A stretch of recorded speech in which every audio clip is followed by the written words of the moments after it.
The dust cloud from the departing wagon had barely settled when Eleanor Mitchell stood alone on the auction block, her calloused hands folded in front of her worn dress, watching the man who'd just purchased her life walk away without so much as a backward glance. The auctioneer's hammer had fallen with the finality of a coffin nail, sealing her fate for the sum of $47, less than the price of a decent horse, but enough to settle her late husband's gambling debts. What none of the jeering crowd knew, what even Eleanor herself had forgotten in the depths of her despair, was that beneath the surface of this supposedly barren woman lay a strength that would soon reshape the very foundations of Clearwater County.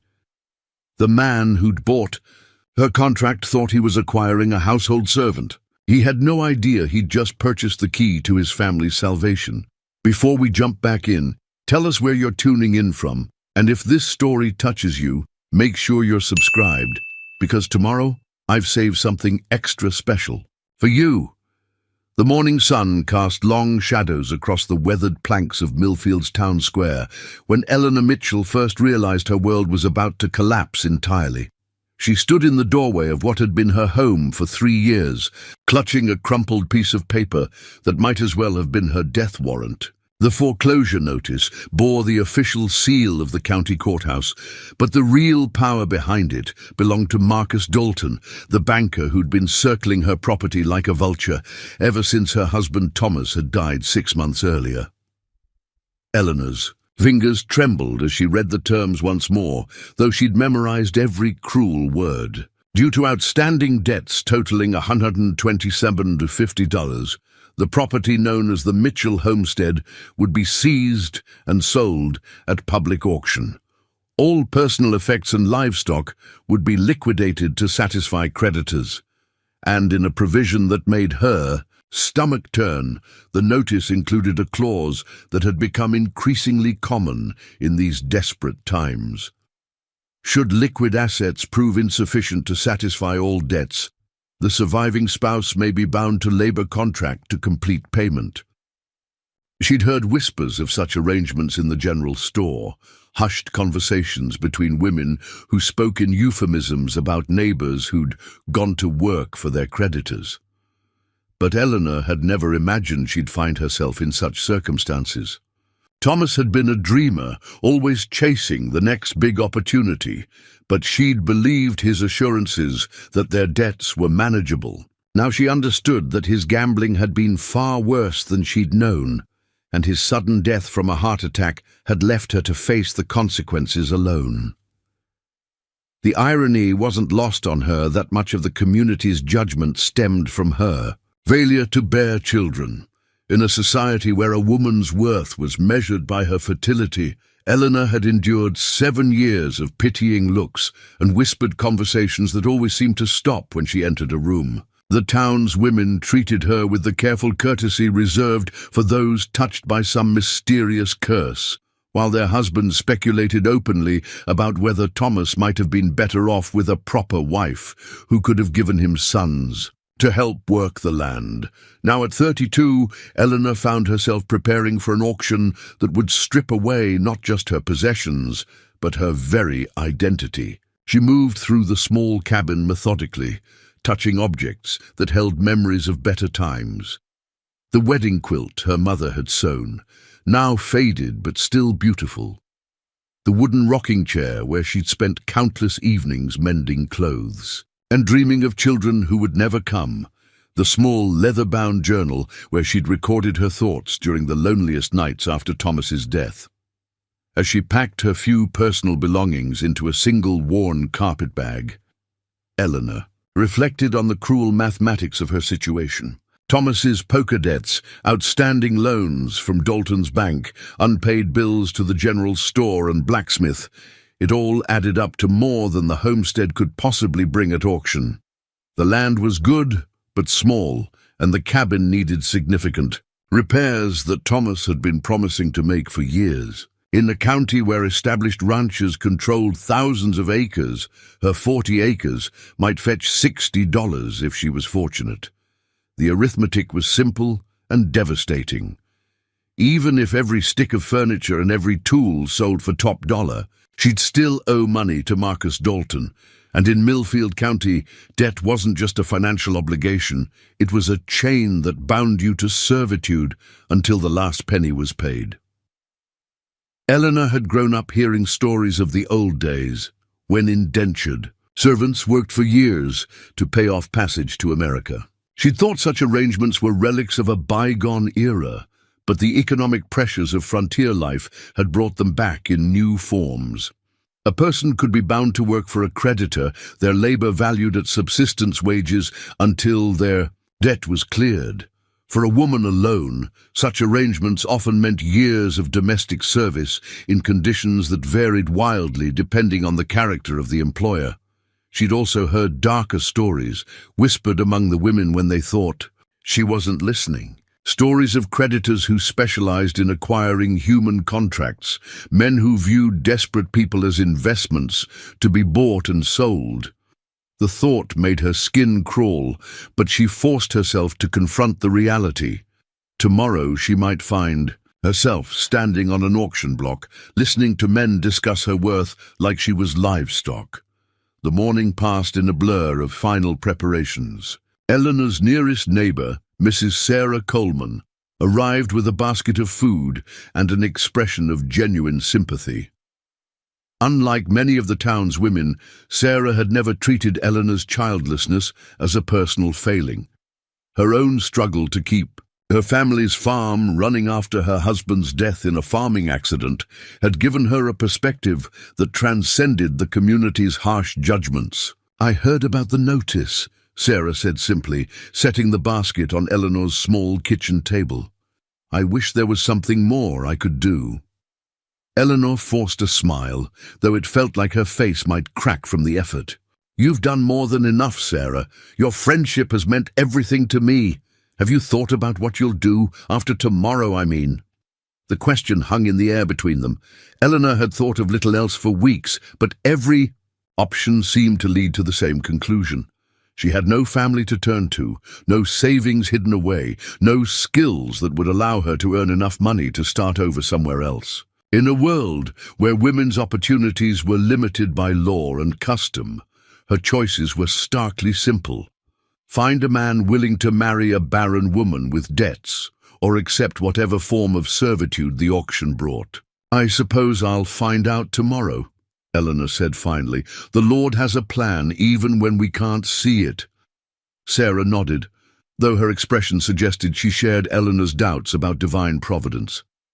They spent the rest of the morning packing Eleanor's belongings and preparing the cabin for the auction. Every task felt like a small death, a severing of connections to the life she'd built with Thomas. When they finally finished, the cabin looked like a museum display, all personal touches removed to make room for potential buyers to envision their own lives within its walls. As afternoon approached, Eleanor found herself drawn to the small garden behind the cabin where she'd spent countless hours coaxing vegetables from the stubborn soil. This patch of earth had been her greatest success during the years of her marriage, producing enough food to keep them fed and even provide surplus. To trade at the general store, Thomas had never shown much interest in the garden, viewing it as women's work beneath his attention. But Eleanor had discovered a deep satisfaction in nurturing plants from seed to harvest, in understanding the subtle rhythms of growth and renewal that seemed to mirror life itself. She knelt among the rows of late-season vegetables, her hands automatically pulling weeds and checking for signs of pest damage. The tomatoes were still producing, heavy red globes that hung from sturdy vines she'd carefully trained along wooden stakes. The beans had finished their season, but she'd saved seed for next year's planting, an optimistic gesture that now seemed foolish. Someone else would benefit from her careful selection and preparation. As she worked, Eleanor found herself thinking about the accusations of barrenness that had shadowed her marriage. The community's judgment was based on the simple fact that she'd never conceived during 7 years of marriage to Thomas. But Eleanor had begun to suspect that the problem might not have been entirely hers. Thomas's drinking had grown heavier over the years, and his interest in marital intimacy had waned correspondingly. There had been months when they'd barely shared the same bed, let alone the kind of regular physical relationship that might result in children. But such thoughts were dangerous territory for a woman in her position. Questioning a husband's virility, even silently, was a form of heresy that could destroy what little reputation she had left.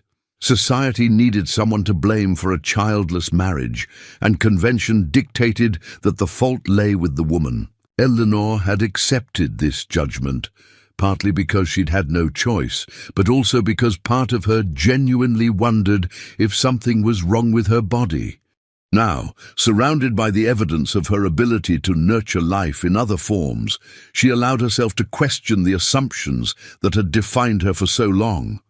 The garden thrived under her care in ways that it never had under Thomas's sporadic attention. The chickens she tended produced more eggs than their neighbors' flocks. Even the milk cow, inherited from Thomas's family, had remained healthy and productive throughout the difficulties of the past year. Perhaps, Eleanor thought as she gathered the last tomatoes of the season, the problem hadn't been her supposed barrenness at all. Perhaps it had been the soil in which she'd been trying to grow. The sound of approaching hoofbeats interrupted her musings. Eleanor rose from the garden, brushing dirt from her knees as she watched a lone rider approach the cabin. She recognized the horse before she could make out the rider's face, a sleek bay mare that belonged to the Dalton family. Her heart sank as she realized that Marcus Dalton himself was coming to inspect his investment before tomorrow's auction. Dalton dismounted with the fluid grace of a man accustomed to fine horses and expensive clothes. Everything about him spoke of prosperity, the cut of his suit, the shine of his boots, the gold watch chain that gleamed across his vest. He was a handsome man in his 40s with graying temples and the kind of confident bearing that came from never having to worry about money. Under different circumstances, Eleanor might have found him attractive. Under these circumstances, she found him terrifying. "Mrs. Mitchell," he said, touching the brim of his hat in a gesture that managed to be both polite and condescending. "I trust you received my notice regarding tomorrow's proceedings." "I did, Mr. Dalton." Eleanor kept her voice steady, though her hands were clenched so tightly her knuckles had gone white. "Excellent. I wanted to discuss the details with you personally, to ensure there are no misunderstandings." He pulled a leather portfolio from his saddlebag and extracted several documents. "I've taken the liberty of calculating the probable shortfall based on current property values and outstanding debts." Eleanor's mouth went dry as he spread the papers on her kitchen table, each one covered with neat columns of figures that spelled out her doom in precise mathematical terms. The homestead, in Dalton's estimation, would bring no more than $55 at auction.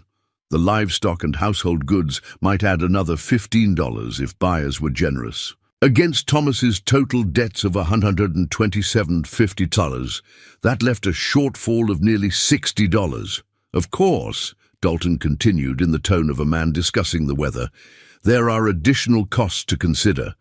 Court fees, auctioneer's commission, storage of goods pending sale.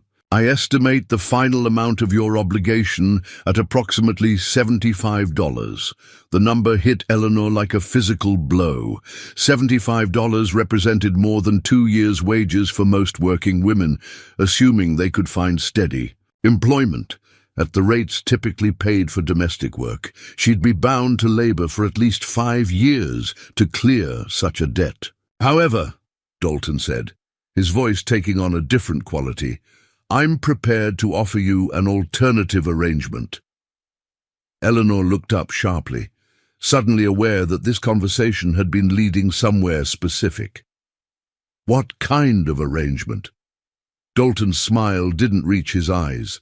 "I've recently acquired a large property north of here, near the border with Clearwater County, a cattle ranch that requires significant development. The previous owner left it somewhat neglected. I'm in need of a capable woman to manage the domestic aspects of the operation, while I oversee the business side. You're offering me employment. More than employment. I'm offering you a chance to work off your debt in a structured environment, with the possibility of earning additional compensation based on the success of the ranch.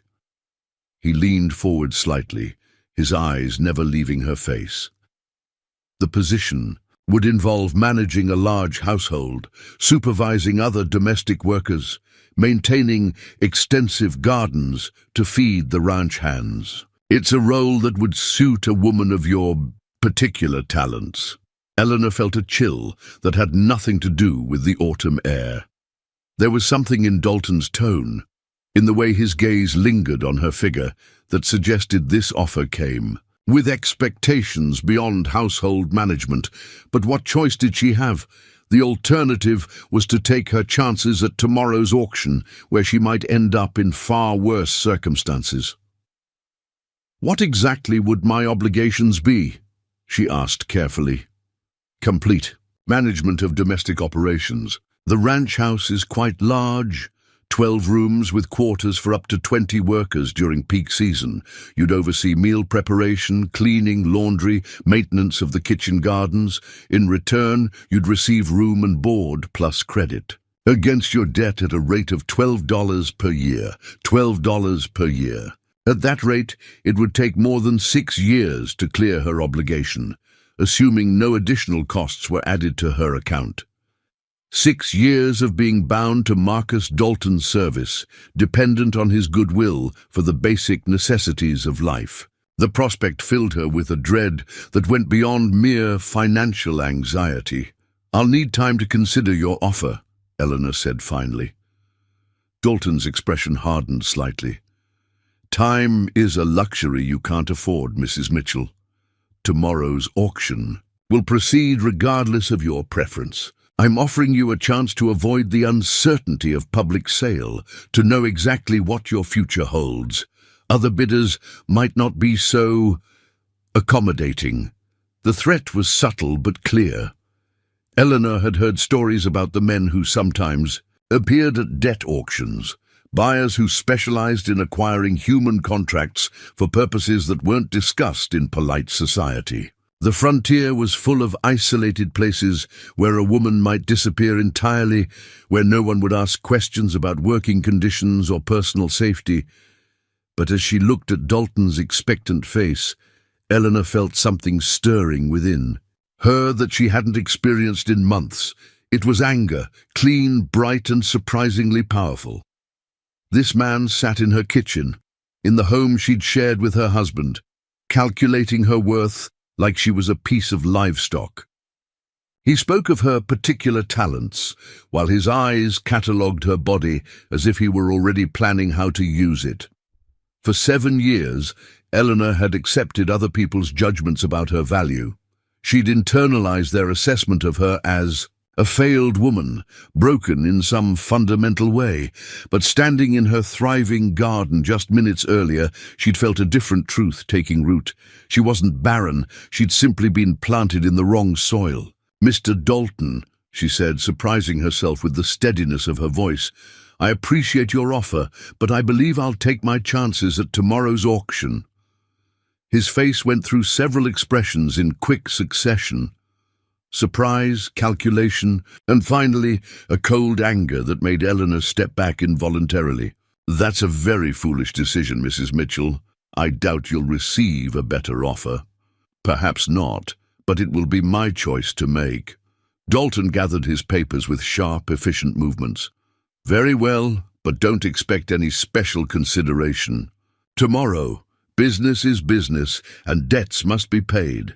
As he mounted his horse and rode away, Eleanor sank into the rocking chair on her front porch, her legs suddenly too weak to support her. She just refused what might be her only chance at a tolerable future, choosing instead to gamble everything on the unknown. It was either the bravest or most foolish thing she'd ever done. But as the sun set over the land she'd called home for 7 years, Eleanor Mitchell felt something she hadn't experienced since her husband's death. The fierce satisfaction of making her own choice. regardless of the consequences. Tomorrow would bring whatever it brought. Tonight, she was still free to decide her own fate, and somewhere deep inside, beneath layers of grief and self-doubt, a strength she'd forgotten was beginning to remember itself, preparing and narrating. This story took us a lot of time, so if you are enjoying it, subscribe to our channel. It means a lot to us. Now back to the story.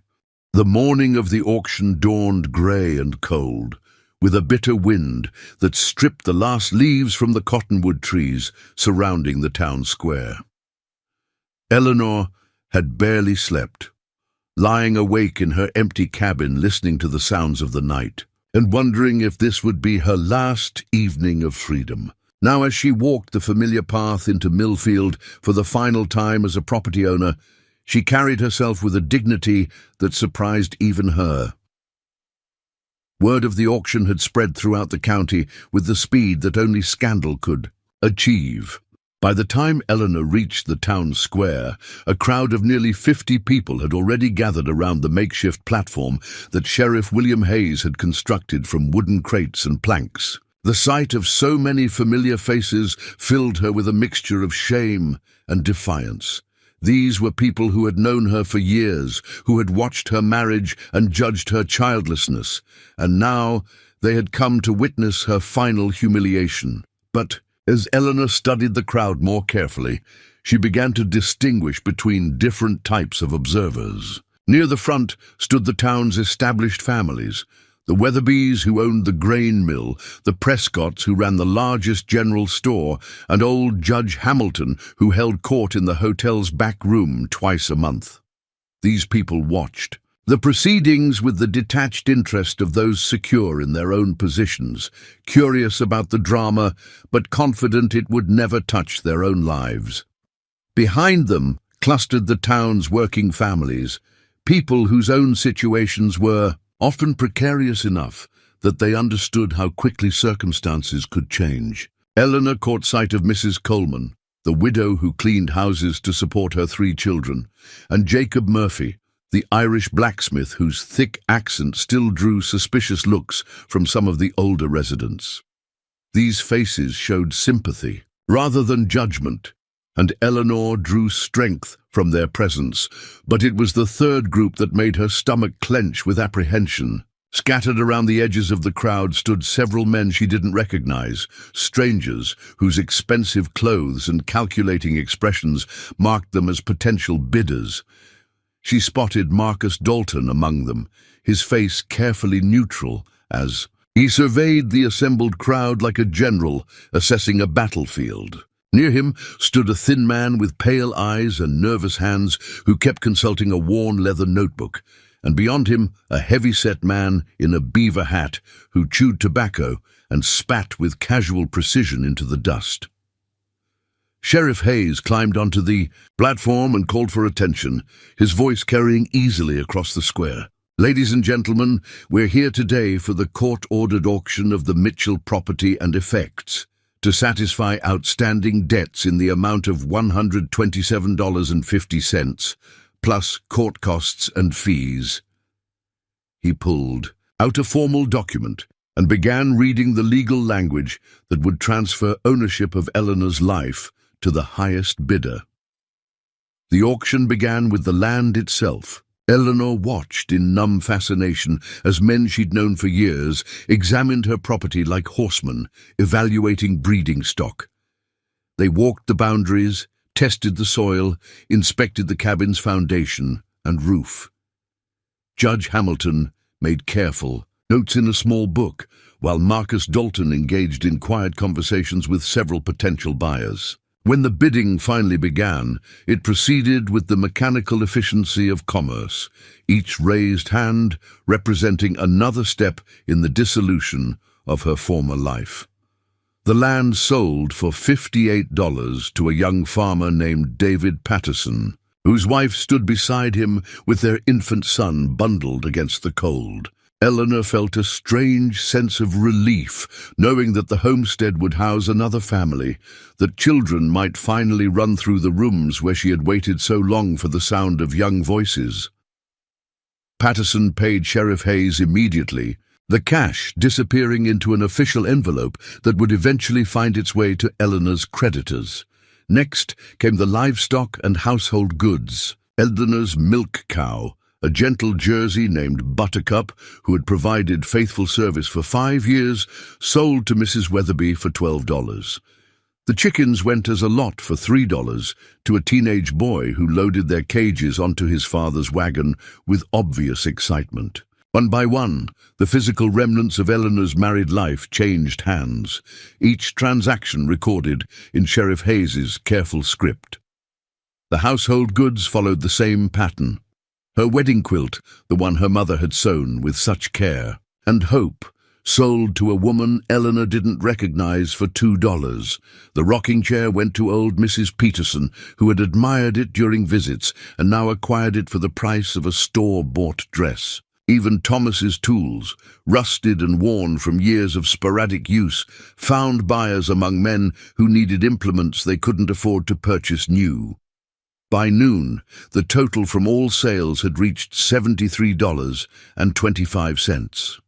A sum that left Eleanor owing $54.25, plus the additional court costs and fees that Sheriff Hayes calculated at $6.50. Her final debt stood at $60.75, an amount that represented more than 3 years of wages for most working women. Sheriff Hayes consulted his documents and called for attention once more. "Ladies and gentlemen, we now come to the matter of the remaining debt. Mrs. Eleanor Mitchell owes $60.75, which will be satisfied through a labor contract as authorized by territorial law. Bidding will begin at subsistence wages of $4 per year, with the successful bidder assuming responsibility for room, board, and basic necessities." The words hit Eleanor like a physical blow, even though she had known this moment was coming. $4 per year meant more than 15 years of bondage, assuming her debt wasn't increased by additional charges for clothing, medical care, or other necessities. She would be approaching 50 by the time she regained her freedom, if she lived that long. Marcus Dalton stepped forward immediately. "I bid $4 per year," he announced, his voice carrying clearly across the suddenly quiet square. The thin man with the notebook raised his hand. $5 per year. "6," came a voice from the back of the crowd, spoken by the heavy-set man in the beaver hat. Eleanor felt the world spinning around her as these strangers negotiated for the right to own her labor, to control every aspect of her life for years to come. She tried to focus on the bidding, to understand what each offer meant for her future, but the voices seemed to come from very far away. $8 per year, Dalton countered, his tone still casual, but his eyes showing the first hint of real. "Interest 10, said the thin man, consulting his notebook as if checking calculations. 12, called out a new voice, one that made every head in the crowd turn in surprise. The speaker was a young man Eleanor had never seen before, tall and well-dressed, but not in the flashy way of the other bidders. He wore working clothes of good quality, leather boots that showed honest wear, a wool coat that was practical rather than fashionable, and a hat that had seen weather but was well maintained. Most surprising of all, he looked to be no more than 25 years old, hardly the sort of person who typically appeared at debt auctions. "I bid $12 per year, he repeated, stepping forward so the crowd could see him clearly. "With additional provisions." Sheriff Hayes frowned. "Additional provisions aren't typically part of these proceedings, Mr. Harrison, James Harrison." The young man's voice was calm, but carried an authority that seemed incongruous with his age. "The additional provisions are a private cottage, rather than quarters in the main house, 2 days off per month for personal business, and the right to maintain a personal garden for her own use." A murmur ran through the crowd. Such terms were virtually unheard of in labor contracts, which typically granted workers only the bare minimum required for survival. Eleanor stared at this James Harrison, trying to understand why a stranger would Offer her conditions that bordered on employment rather than servitude. Marcus Dalton's face had gone dark with anger. $15 per year, he snapped. No additional provisions. James Harrison met his gaze steadily. $18 per year, with the provisions I mentioned. 20. Dalton's composure was beginning to crack, and Eleanor could see the calculation in his eyes. At $20 per year, her debt would be cleared in just over 3 years, a significant reduction from the 15-year bondage he had probably been planning. $25 per year, Harrison said quietly, plus the cottage, the time off and the garden, and one more provision. Mrs. Mitchell retains the right to terminate the contract at any time by repaying the remaining balance of her debt. The crowd erupted in surprised conversation. The right to buy out a labor contract was virtually never included in such agreements, since it defeated the purpose of acquiring bound workers. Eleanor felt her heart racing as she tried to process what this young stranger was offering her. $25 per year would clear her debt in less than 3 years, and the right to buy out early meant she wouldn't be trapped if circumstances changed. Sheriff Hayes looked confused by the unusual terms. Mr. Harrison, I need to clarify. Are you certain you understand the nature of these proceedings? A labor contract typically grants the purchaser complete authority over the worker's time and activities. I understand perfectly, Sheriff, Harrison replied. I'm offering Mrs. Mitchell a position as head housekeeper at my family's ranch, with terms that reflect the skilled nature of the work involved. If that's not acceptable to the court, I'm prepared to pay the full debt amount immediately and hire her as a free employee. Eleanor's knees nearly buckled at his words. He was offering to pay her entire debt outright, to free her completely from the legal obligation that had brought her to this auction block. But why? What could possibly motivate a stranger to such generosity? Marcus Dalton's face had gone purple, with rage. This is highly irregular. I protest the terms being offered. Judge Hamilton, who had been watching the proceedings with growing interest, stepped forward. Mr. Dalton, the law requires only that the debt be satisfied and the debtor provided with basic necessities. If Mr. Harrison wishes to offer superior terms, that's his prerogative. He turned to Eleanor. Mrs. Mitchell, you have the right to accept or reject any offer made here today. What is your decision? Eleanor looked at James Harrison, this young stranger who had just offered her something she had never dared hope for. A chance at dignity, at working conditions that resembled employment rather than slavery. She didn't understand his motives, didn't know anything about him or his family, but she recognized an opportunity that might never come again. I accept Mr. Harrison's offer, she said, her voice carrying clearly across the silent square. Sheriff Hayes made the necessary notations, and Judge Hamilton nodded his approval. The debt is hereby transferred to James Harrison under the terms specified. Mrs. Mitchell, you are bound to fulfill the contract as agreed. As the crowd began to disperse, Eleanor found herself standing face to face with the young man who had just purchased her labor. Up close, she could see that he had kind eyes and calloused hands that spoke of honest work. There was something about his bearing that suggested confidence without arrogance, authority without cruelty. Mrs. Mitchell, he said, touching his hat, respectfully. I'm James Harrison. I believe we have a great deal to discuss. Before Eleanor could respond, Marcus Dalton appeared at Harrison's shoulder, his face still flushed with anger. That was quite a performance, boy. I don't know what game you're playing, but don't think this is over. Harrison turned to face the banker, and Eleanor was surprised to see no fear in his expression. Mr. Dalton, I believe our business here is concluded. Mrs. Mitchell is now my employee, and I take the protection of my employees very seriously. Your employee? Dalton laughed harshly. She's your property, boy, bought and paid for. Don't pretty it up with fancy words. The law may say one thing, Harrison replied quietly, "but I know the difference between an employee and property. Mrs. Mitchell will be treated with the respect she deserves." As Dalton stalked away, still muttering threats and complaints, Eleanor found herself studying her new employer with growing curiosity. There was clearly more to James Harrison than met the eye. No ordinary ranch hand could afford to pay $60 and commit to such generous terms. But more intriguingly, he spoke of employees and respect in a way that suggested genuine conviction rather than mere show. "Mr. Harrison," she said finally, "I'm grateful for your intervention, but I have to ask, why? Why would you offer such terms to a complete stranger?" He smiled, and for the first time that day, Eleanor felt something like hope stirring in her chest.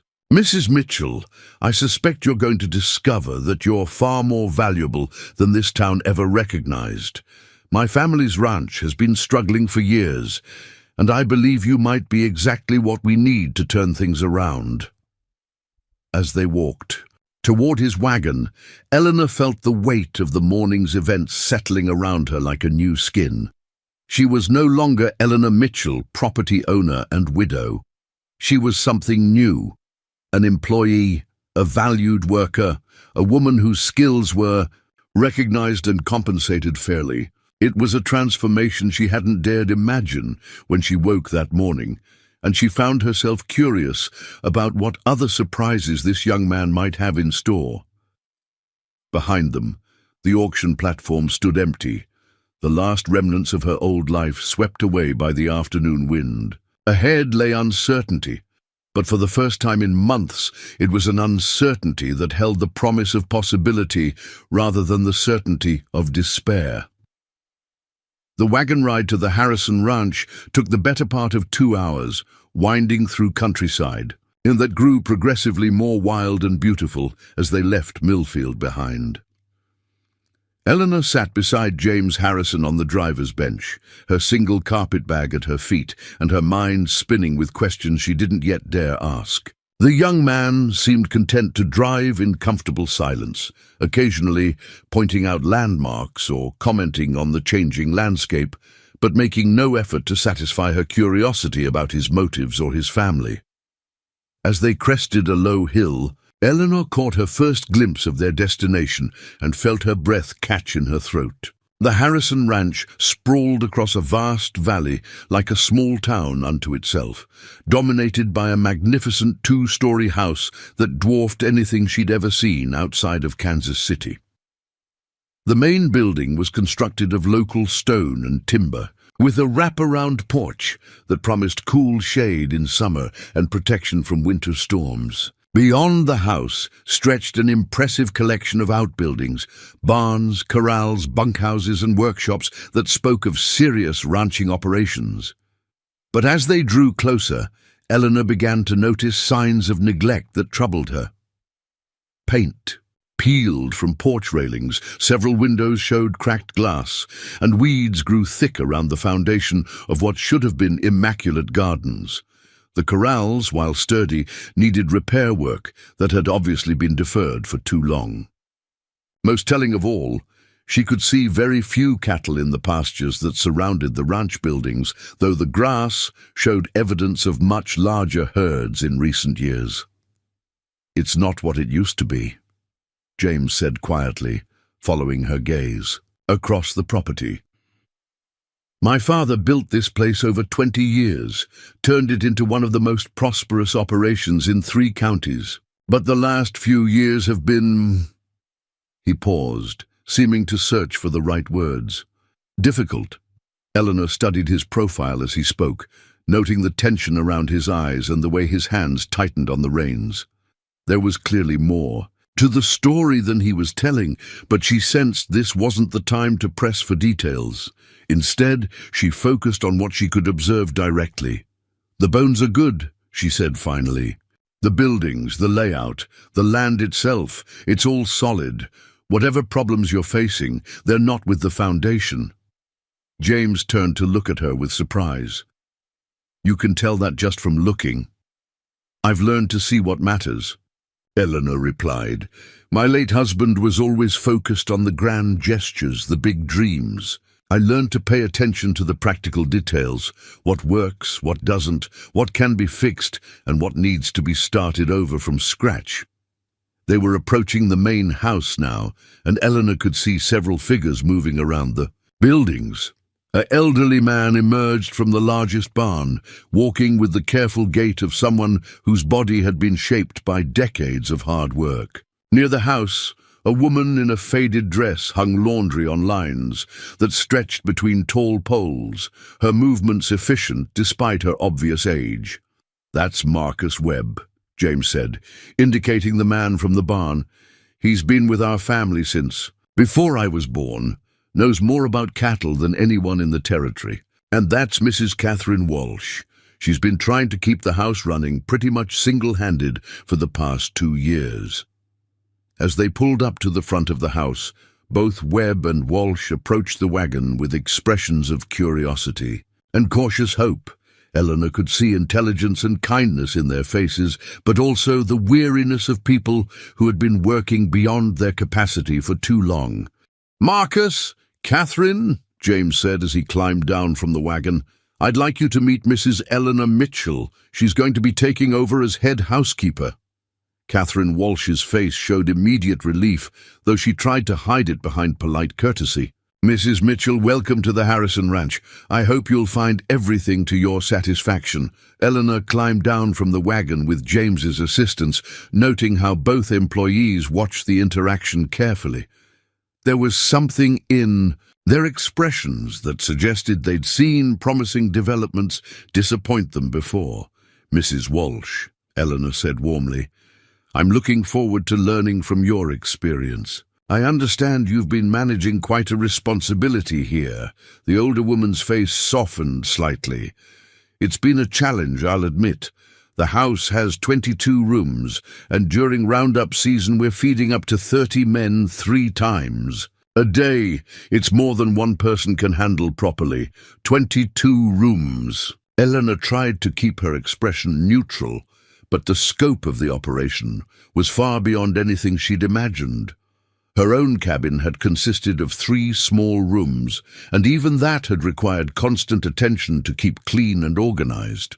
Managing a house of this size would require not just hard work, but serious organizational skills and the ability to supervise other workers effectively. "Why don't I show you to your cottage first," James suggested, "and then we can discuss the details of your responsibilities." He led her along a gravel path that wound around the side of the main house, past a kitchen garden that showed signs of recent neglect.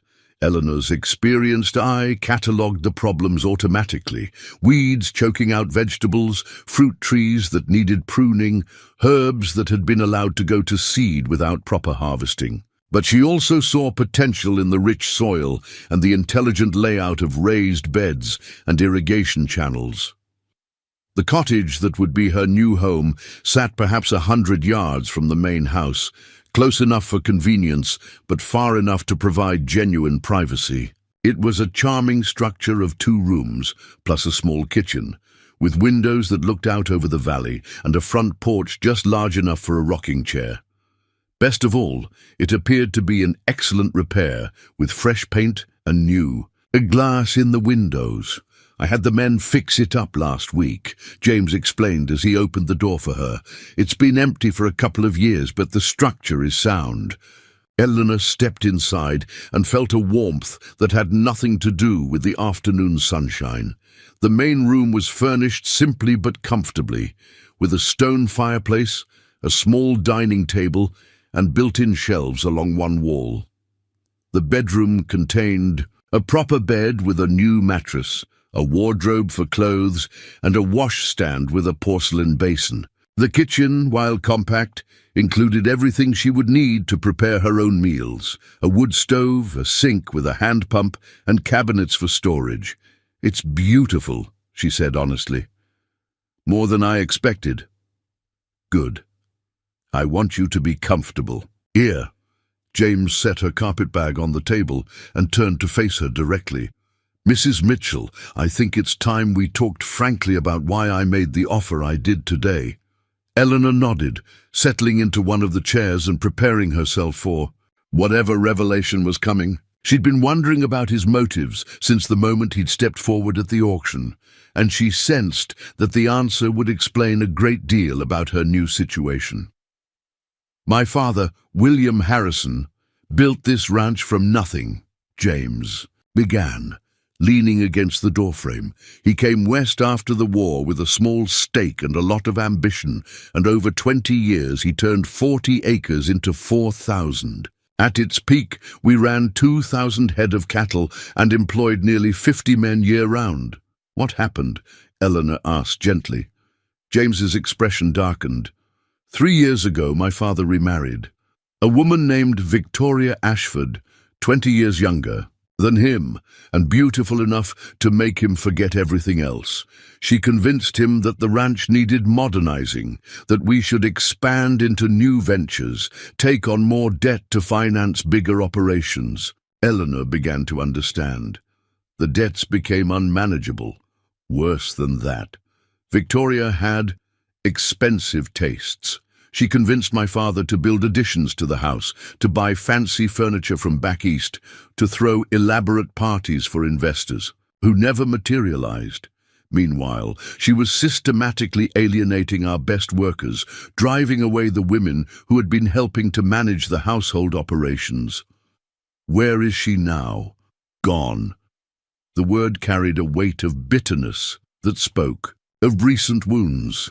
My father died 6 months ago, and Victoria discovered that the ranch was mortgaged to the hilt. She took what cash she could find and disappeared, leaving me with debts that total nearly $8,000. Eleanor felt a chill of recognition. $8,000 was an almost unimaginable sum, representing decades of careful work, by any normal measure, and Marcus Dalton holds the mortgages. Most of them, yes. He's been circling like a buzzard ever since my father's funeral, waiting for me to miss a payment so he can foreclose on the entire operation. James straightened up, his jaw setting with determination.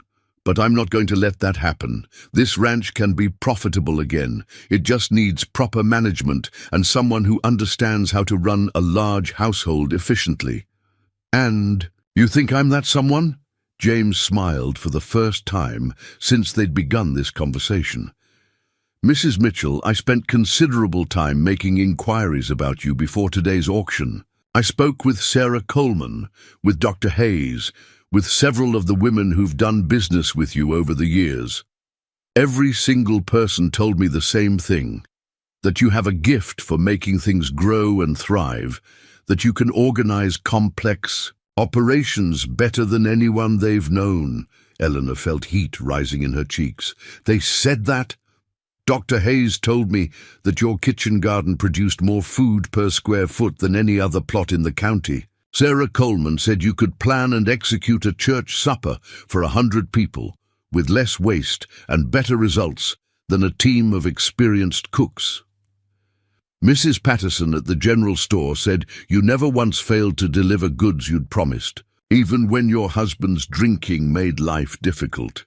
The validation hit Eleanor like a physical force. For years, she'd internalized the community's judgment that she was somehow deficient, that her inability to bear children marked her as a failed woman. To hear that people had actually noticed and valued her capabilities felt like discovering a treasure she'd never known existed. But that's managing a small household and garden, she protested. This ranch operates on a completely different scale. True, but the principles are the same, aren't they? Planning, organization, attention to detail, understanding what people need to do their best work. The only difference is the size of the operation. Eleanor looked around the cottage again, seeing it now not just as shelter, but as the base of operations for what might be the greatest challenge of her life. What exactly would you expect from me? Complete management of all domestic operations. Meal planning and preparation for the main house and bunkhouses, supervision of cleaning and maintenance, management of the kitchen gardens and dairy operations, coordination with the ranch hands for supplies and equipment. In busy seasons, you'd be responsible for feeding and housing up to 30 men. And the other women, Mrs. Walsh. Catherine is in her 70s and ready to step back from heavy responsibilities, though I hope she'll stay on to help with training and special situations. We have 2 other women who come in part-time for heavy cleaning, but they'll work under your direction. Eleanor felt the familiar stirring of excitement that came with a complex organizational challenge. It was the same feeling she'd experienced when planning large church events or figuring out how to make her small garden produce enough food to last through winter, but magnified enormously. "The cattle operations," she asked. "That's my responsibility, along with Marcus Webb, though I'll expect coordination between the household and ranch sides of the operation, timing meals for roundups, managing supplies, that sort of thing. And if I succeed, if I help make the ranch profitable again," James met her eyes directly, "then you'll have proven that you're worth far more than the town of Millfield ever recognized. And you'll have a permanent position here, with wages that reflect your actual value for as long as you want it." Eleanor stood and walked to the window, looking out over the valley that might become her new domain. The scope of the challenge was daunting, but for the first time in years, she felt the stirring of genuine ambition. This was an opportunity to prove not just to others, but to herself that she was capable of far more than anyone had imagined. "When do I start?" she asked. "Tomorrow morning. Catherine will show you around the main house and introduce you to the current routines. But Mrs. Mitchell, Eleanor, I want you to know that you have complete authority to make whatever changes you think necessary. This is your operation now." As James left her to settle into her new home, Eleanor unpacked her few belongings and began to plan. Tomorrow, she would begin the greatest challenge of her life, managing an operation that would require every skill she'd ever developed and some she'd yet to discover. But tonight, sitting in her own cottage with the promise of meaningful work ahead, she felt something she hadn't experienced since her husband's death. The deep satisfaction of knowing her life had purpose. Eleanor's first week at the Harrison Ranch unfolded like a masterclass in controlled chaos. Each morning brought new revelations about the true extent of the operation's decline, discoveries that would have overwhelmed her just months earlier, but now sparked a fierce determination to prove herself worthy of James Harrison's unprecedented faith in her abilities. The main house tour with Catherine Walsh had taken nearly 3 hours, revealing room after room that bore witness to both past grandeur and present neglect. The formal dining room could seat 24 guests around a massive mahogany table, but dust sheets covered the chairs and cobwebs draped the crystal chandelier. The library contained hundreds of volumes on ranching, agriculture, and literature, but several shelves had warped from a roof leak that had gone unrepaired for months. Most telling of all was the master suite, where Victoria Ashford's extravagant tastes were still evident in silk wallpaper and imported furniture, now fading and damaged from lack of proper care. She insisted on redecorating everything, Catherine explained as they surveyed a sitting room furnished with delicate chairs that were completely unsuited to ranch life. Mr. William couldn't say no to her, especially after she convinced him that entertaining investors required a certain standard of luxury. Eleanor ran her finger along a windowsill, noting the thick accumulation of dust and the water stains where condensation had damaged the expensive wood. How many people were living in the house when she was here? Just the family and myself. She dismissed the other household staff within her first month, said she wanted to streamline operations, but then she'd host these elaborate dinner parties for strangers who claimed to be potential business partners.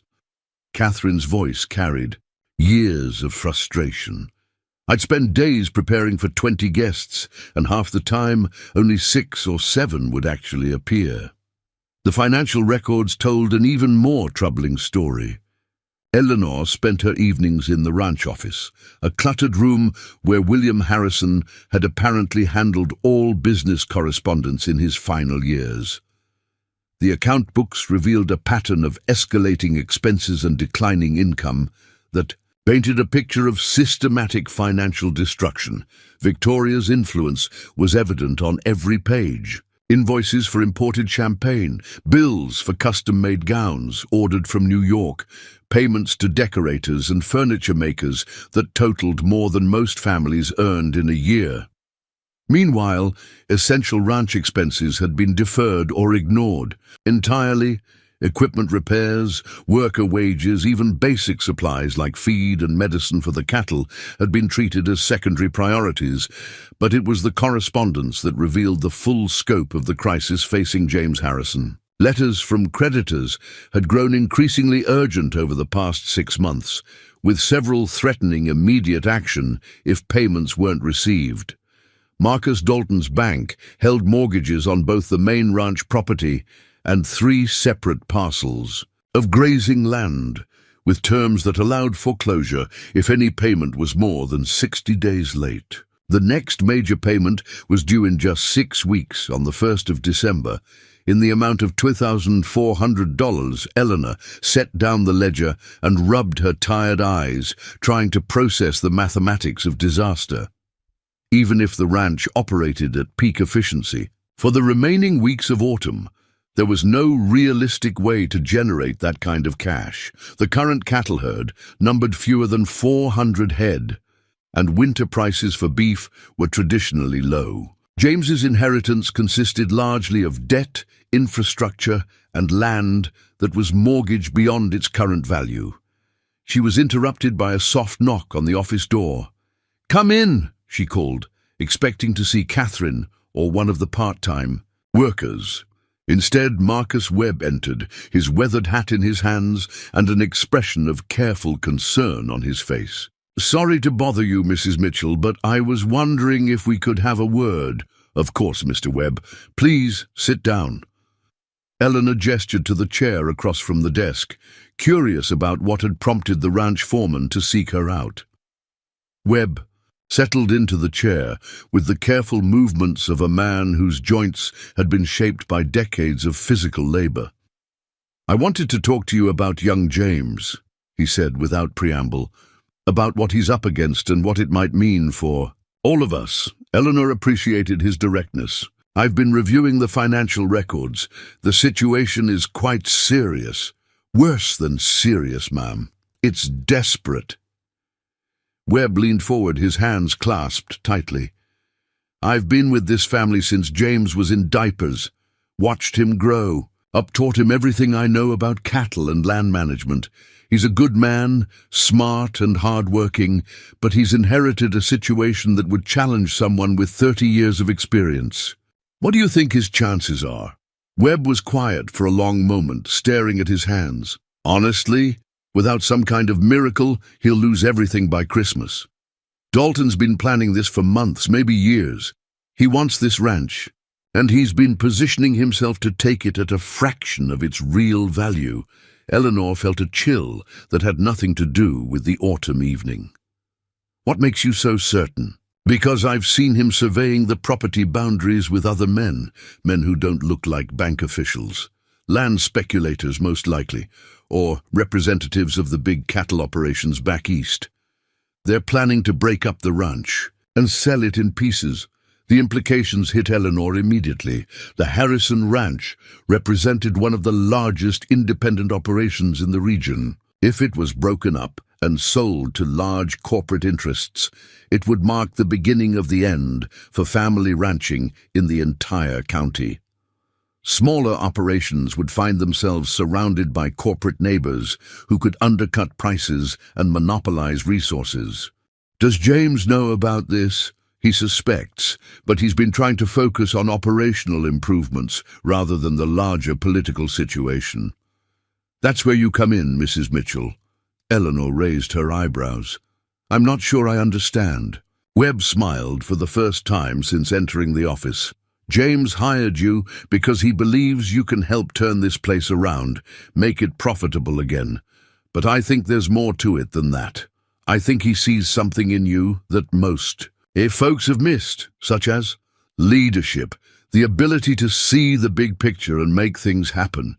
Mrs. Mitchell, I've watched you this past week, seen how you've organized the household operations, how you've started planning improvements to the gardens and dairy. You don't just manage tasks, you understand systems. Eleanor felt heat rising in her cheeks. Mr. Webb, I appreciate your confidence, but I'm just trying to do the job I was hired for.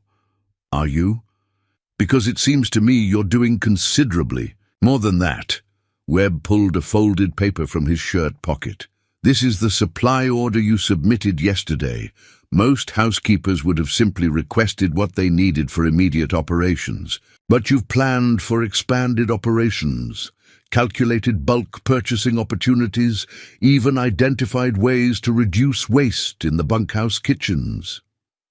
Eleanor looked at the paper, seeing her own careful handwriting listing dozens of items with quantities and projected costs. She'd spent hours calculating the most efficient approaches to feeding larger crews during the upcoming roundup season, but she hadn't realized anyone else had noticed the strategic thinking behind her requests. The point is, Webb continued, you're not thinking like an employee. You're thinking like an owner, like someone who has a stake in making this place succeed. And that gives me hope that maybe, just maybe, we can find a way through this crisis. Before Eleanor could respond, the sound of horses approaching the main house drew their attention to the window. Through the darkness, they could see torches bobbing in the distance, and Eleanor counted at least 6 riders making their way up the main road to the ranch. That's trouble, Webb said grimly, rising from his chair. Nobody comes calling after dark unless there's a problem. They moved to the front porch, where James was already waiting, his face tense in the flickering torchlight. Catherine Walsh appeared from the kitchen, drying her hands on her apron, and even the ranch hands emerged from the bunkhouse to see what was happening. The riders resolved into a group of men Eleanor didn't recognize, led by someone who carried himself with the authority of law enforcement. As they drew closer, she could see badges gleaming on several chests, and her stomach clenched with apprehension. "James Harrison," the leader called out as he dismounted. "I'm Harrison, Deputy Sheriff Tom Bradley, Clearwater County. I have a warrant for your arrest on charges of cattle theft." The words hit the assembled group like a physical blow. Eleanor heard Catherine gasp, while Marcus Webb stepped protectively closer to James. The young rancher himself showed no visible reaction, though Eleanor could see his hands clenching at his sides. "There's been some mistake, Deputy," James said calmly. "I haven't stolen any cattle." "Maybe not directly," Bradley replied, consulting a document in the torchlight. "But according to our information, you've been selling cattle that carry other ranchers' brands.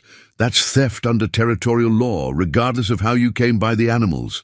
Eleanor felt the pieces of a puzzle clicking into place with horrible clarity. This wasn't about actual cattle theft.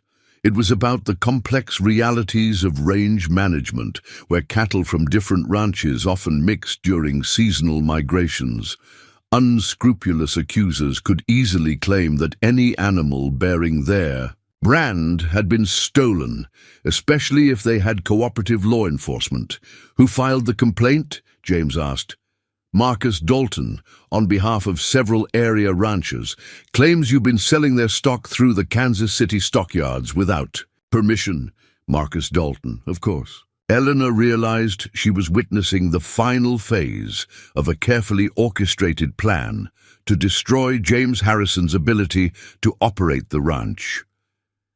If he was arrested and jailed, even temporarily, he would miss the December mortgage payment. Dalton could then foreclose with clear legal justification, acquiring the property at a fraction of its value. "Deputy Bradley," Eleanor stepped forward, surprising herself with her boldness. "I'm Mrs. Mitchell, the ranch housekeeper." Would it be possible to see the specific accusations? As someone responsible for maintaining ranch records, I might be able to help clarify any misunderstandings." Bradley looked annoyed by the interruption. "Ma'am, this is official business. I don't think—" "Actually," James interrupted, "Mrs. Mitchell has been reviewing all our business records as part of her duties. If there are questions about cattle sales, she would be the person most familiar with the documentation." Eleanor felt all eyes turning to her and realized she had just committed herself to a course of action that could determine the fate of everyone on the ranch. She didn't have any special legal knowledge, and she certainly wasn't qualified to challenge law enforcement, but she did have something that might be even more valuable: a detailed understanding of the ranch's operations and the kind of systematic thinking that could identify flaws in an opponent's strategy. "Of course," she said, her voice steadier than she felt. "I'd be happy to examine the warrant and supporting documents." As Bradley reluctantly handed over the paperwork, Eleanor realized that this moment represented far more than a legal challenge. It was a test of everything she'd discovered about herself since leaving Millfield, a chance to prove that James Harrison's faith in her abilities had been justified.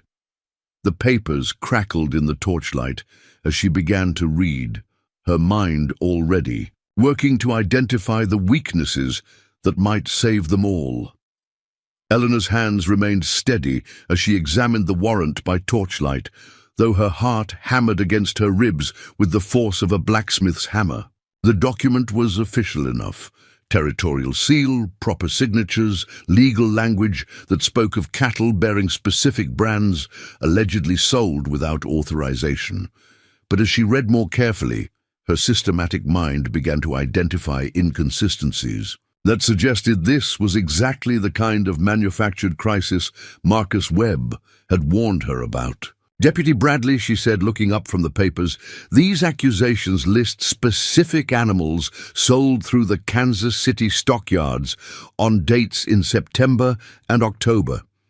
Do you have documentation proving these particular cattle originated from the complainant's ranches?" Bradley shifted uncomfortably. "Ma'am, that's not how it works. If cattle bearing a rancher's brand are sold by someone else, that's theft.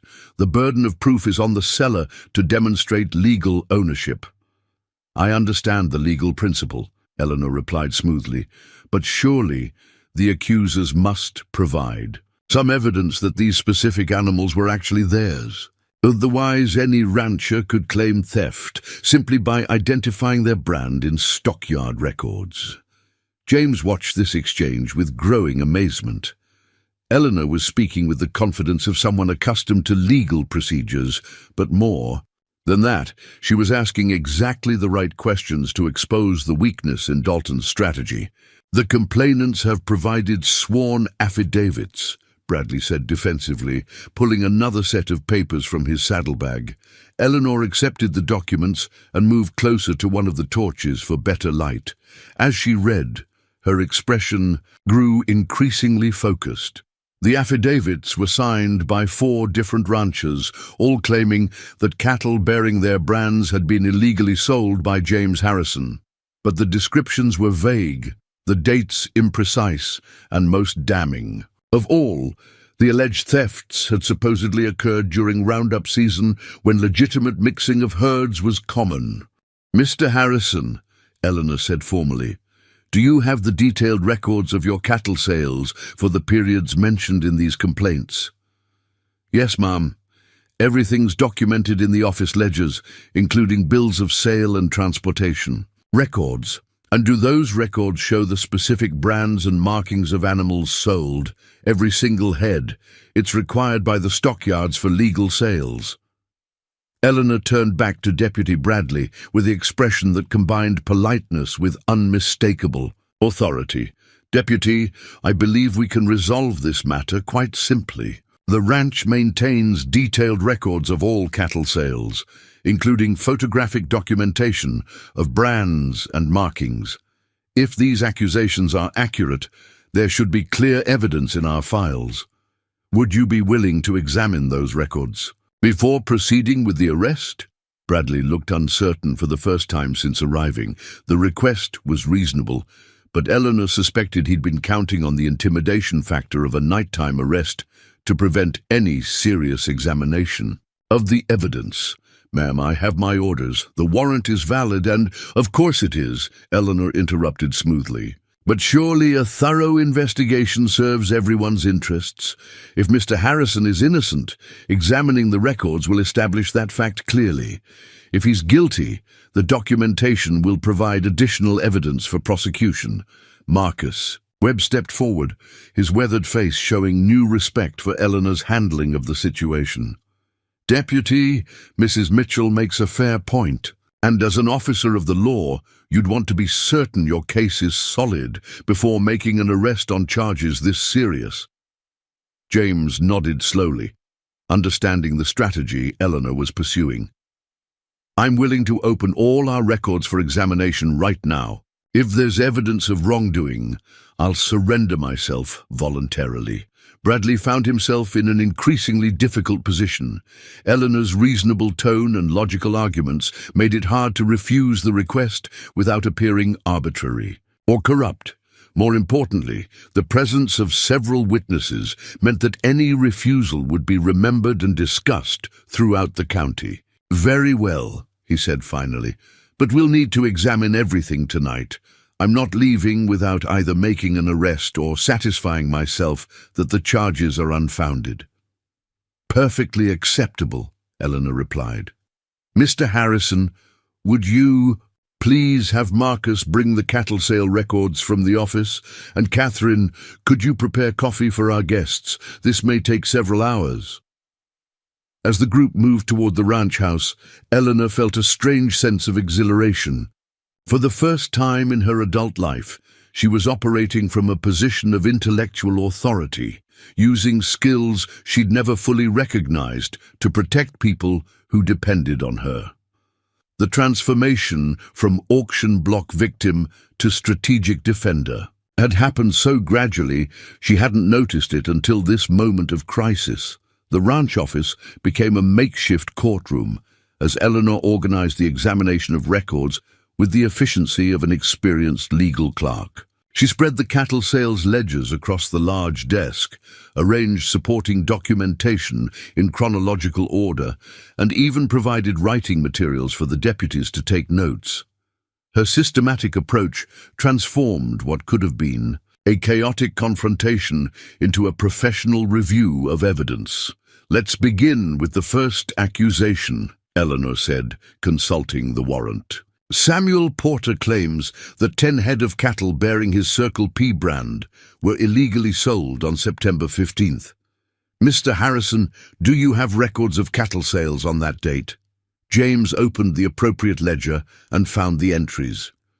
We sold 27 head on September 15th through the Wichita stockyards. Here's the complete list with brand descriptions. Eleanor examined the entries carefully, then cross-referenced them with Porter's affidavit.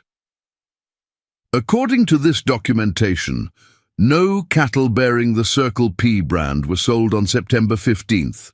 The brands listed are Box H, Running W and Lazy S. Deputy Bradley, would you like to verify these entries yourself? Bradley studied the ledger with obvious reluctance, but the evidence was clear. The meticulous record-keeping showed exactly which animals had been sold, with detailed descriptions that didn't match Porter's claims. What about the transportation records? Eleanor asked. Surely the railroad requires documentation for livestock shipments. James produced a file of shipping receipts, each one stamped and signed by railroad officials. The documents confirmed every detail in the ranch ledgers, providing independent verification that no Circle P cattle had been included in the September 15th shipment. Perhaps Mr. Porter was mistaken about the date, Eleanor suggested diplomatically. Shall we examine his other claims? The pattern repeated itself with each accusation. The ranch records were detailed and precise, supported by independent documentation from stockyards and railroads. More importantly, Eleanor's systematic approach revealed discrepancies in the accuser's affidavits that suggested coordination, rather than independent complaints. Deputy Bradley, Eleanor said after they'd reviewed the final accusation, I noticed something interesting about these affidavits. 3 of the 4 complainants claimed their cattle were stolen during the same week in September, but they all described the animals as being in different locations on the ranch. Given that our roundup was completed by September 10th and all cattle were gathered in the main holding pens by that date, these conflicting location descriptions suggest the complainants may not have actually observed the animals they're claiming were stolen. Bradley's face was growing redder by the minute as the fabricated nature of the charges became increasingly obvious. Eleanor's careful analysis had exposed not just the lack of evidence, but the probability that the accusations had been manufactured by people who weren't familiar with the actual operations of the Harrison Ranch. Furthermore, Eleanor continued, the timing of these accusations is rather suspicious. All 4 complaints were filed within days of each other, 6 weeks after the alleged thefts occurred. In my experience, ranchers who discover missing cattle report the thefts immediately, not after substantial delays. James watched Eleanor's performance with growing awe. She was systematically dismantling the case against him with the precision of a master chess player, anticipating objections and cutting off avenues of retreat. More impressively, she was doing it without attacking the accusers directly, maintaining a tone of reasonable inquiry that made her arguments irrefutable. Deputy, Marcus Webb interjected, I've been working cattle in this county for 40 years, and I've never seen more detailed record-keeping than what Mrs. Mitchell has shown you tonight. If young Harrison was stealing cattle, these ledgers would have to be completely falsified. Are you prepared to accuse him of that level of fraud? The challenge hung in the air like smoke from a dying fire. To pursue the charges now, Bradley would have to argue that an elaborate conspiracy existed to falsify multiple sets of independently verified records. The idea was not only implausible, but would require investigation resources that the county couldn't afford to commit. Mrs. Mitchell, one of the other deputies said quietly, you seem mighty knowledgeable about legal procedures for a housekeeper. Eleanor met his gaze steadily. I've learned that understanding systems and procedures is essential for managing complex operations, whether it's running a large household or examining business records. The principles of careful documentation and logical analysis apply everywhere, but privately, Eleanor was amazed by her own performance. Some deep part of her mind had taken control during this crisis, drawing on intellectual capabilities she'd never fully tested.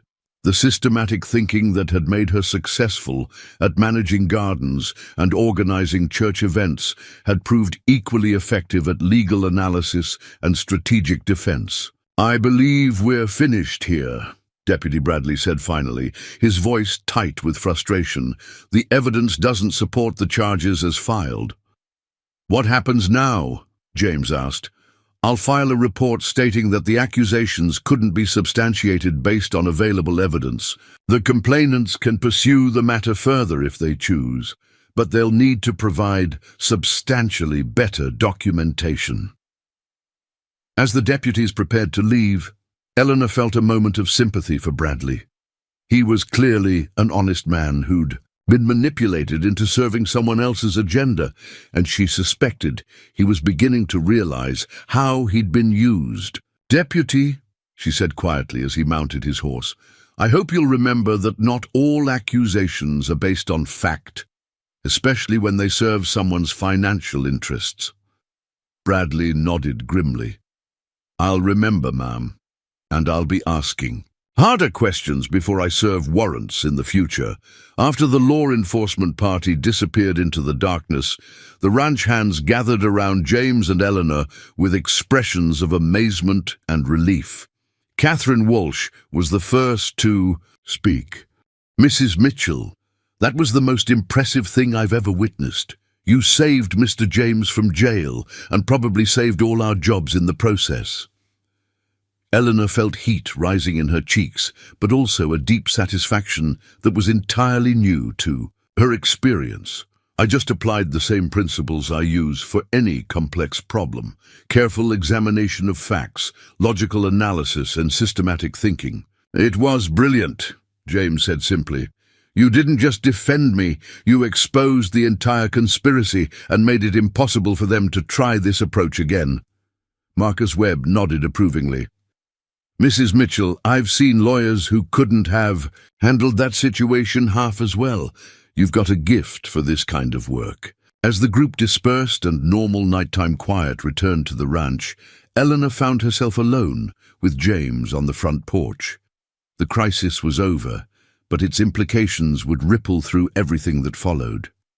"Eleanor," James said, using her first name for the first time since her arrival, "what you did tonight went far beyond anything I had the right to expect from an employee. You probably saved the ranch." "I did what needed to be done," Eleanor replied. But she could hear the pride in her own voice. "And I discovered something about myself that I never knew existed." "What's that?" Eleanor looked out over the dark valley that was rapidly becoming home to her in ways she'd never experienced before. "That I'm not broken or deficient or barren. I'm just a woman who was never given the chance to discover what she was truly capable of achieving." The admission hung in the night air like a promise, a declaration that the woman who had stood on an auction block just weeks earlier was gone, forever, replaced by someone who was finally beginning to understand her own worth.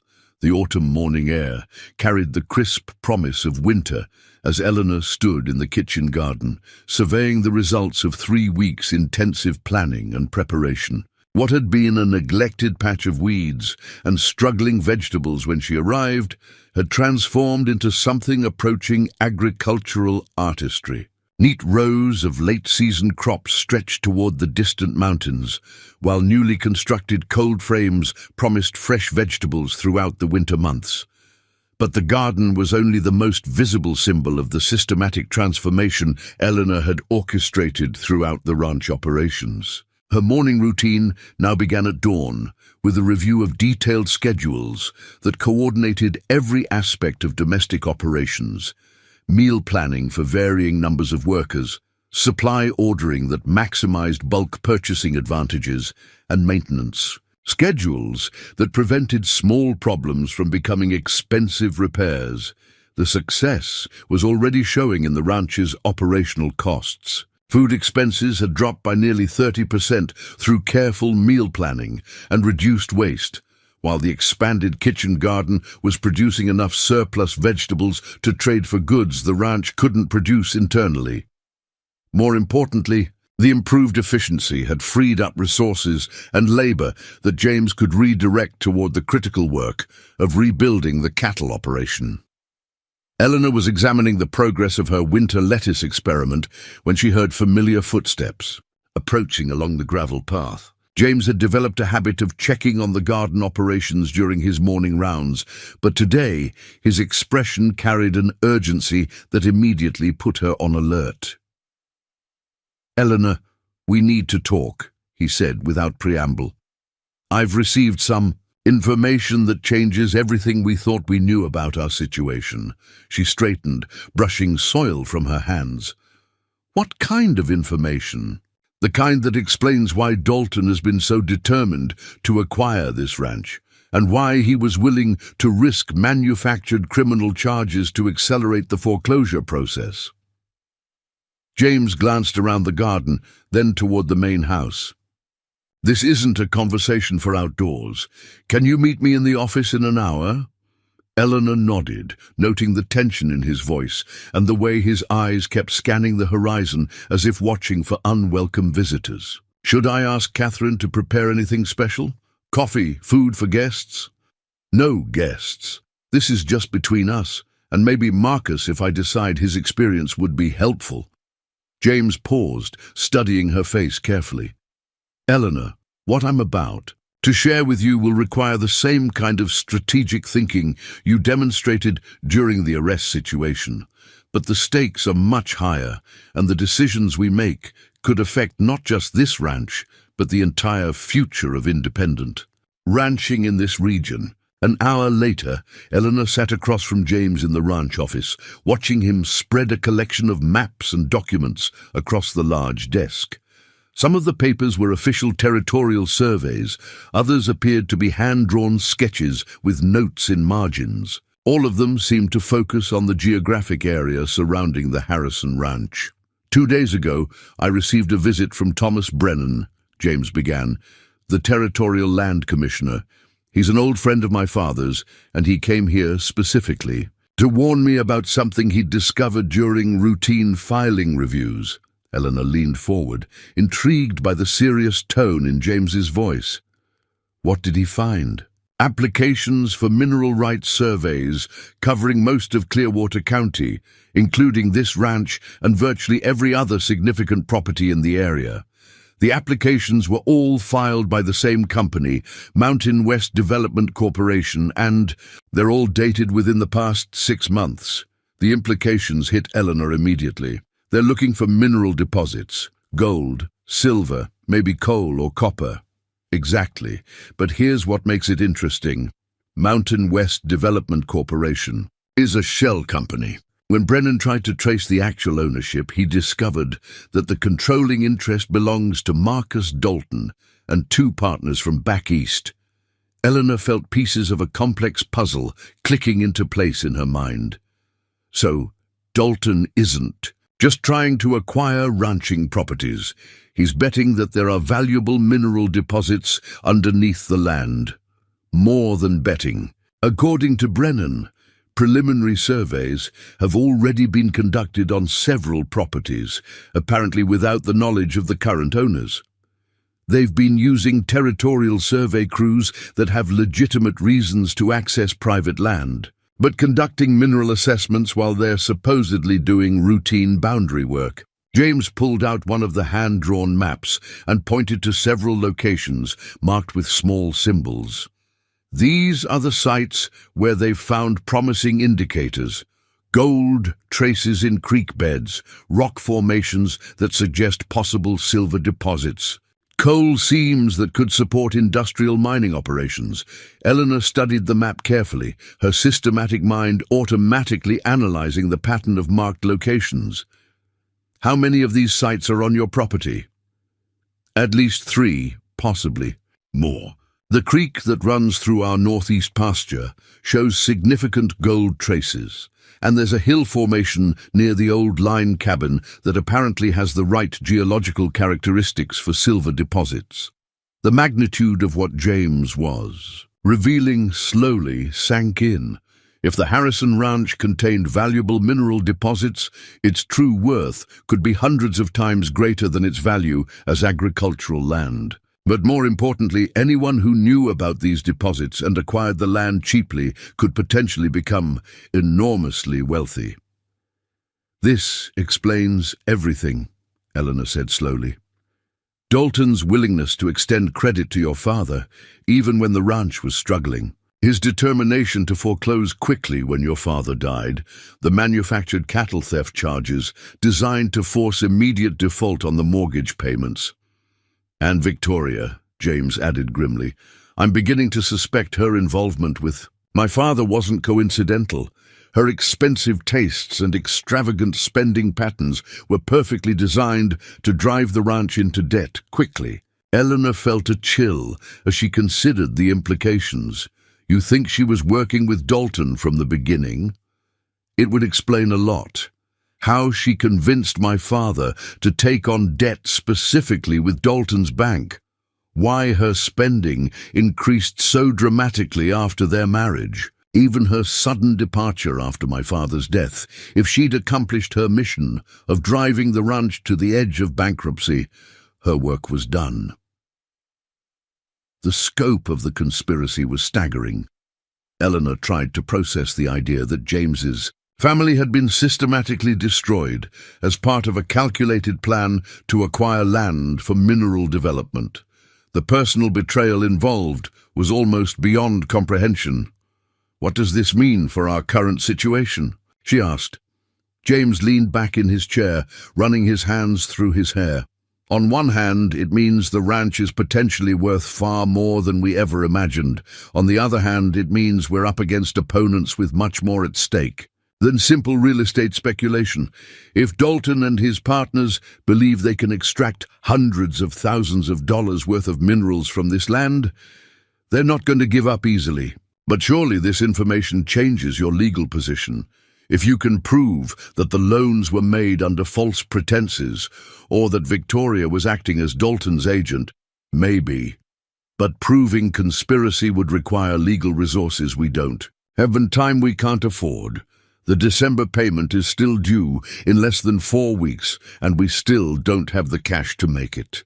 Eleanor stood and walked to the window, looking out over the ranch buildings and pastures with new understanding.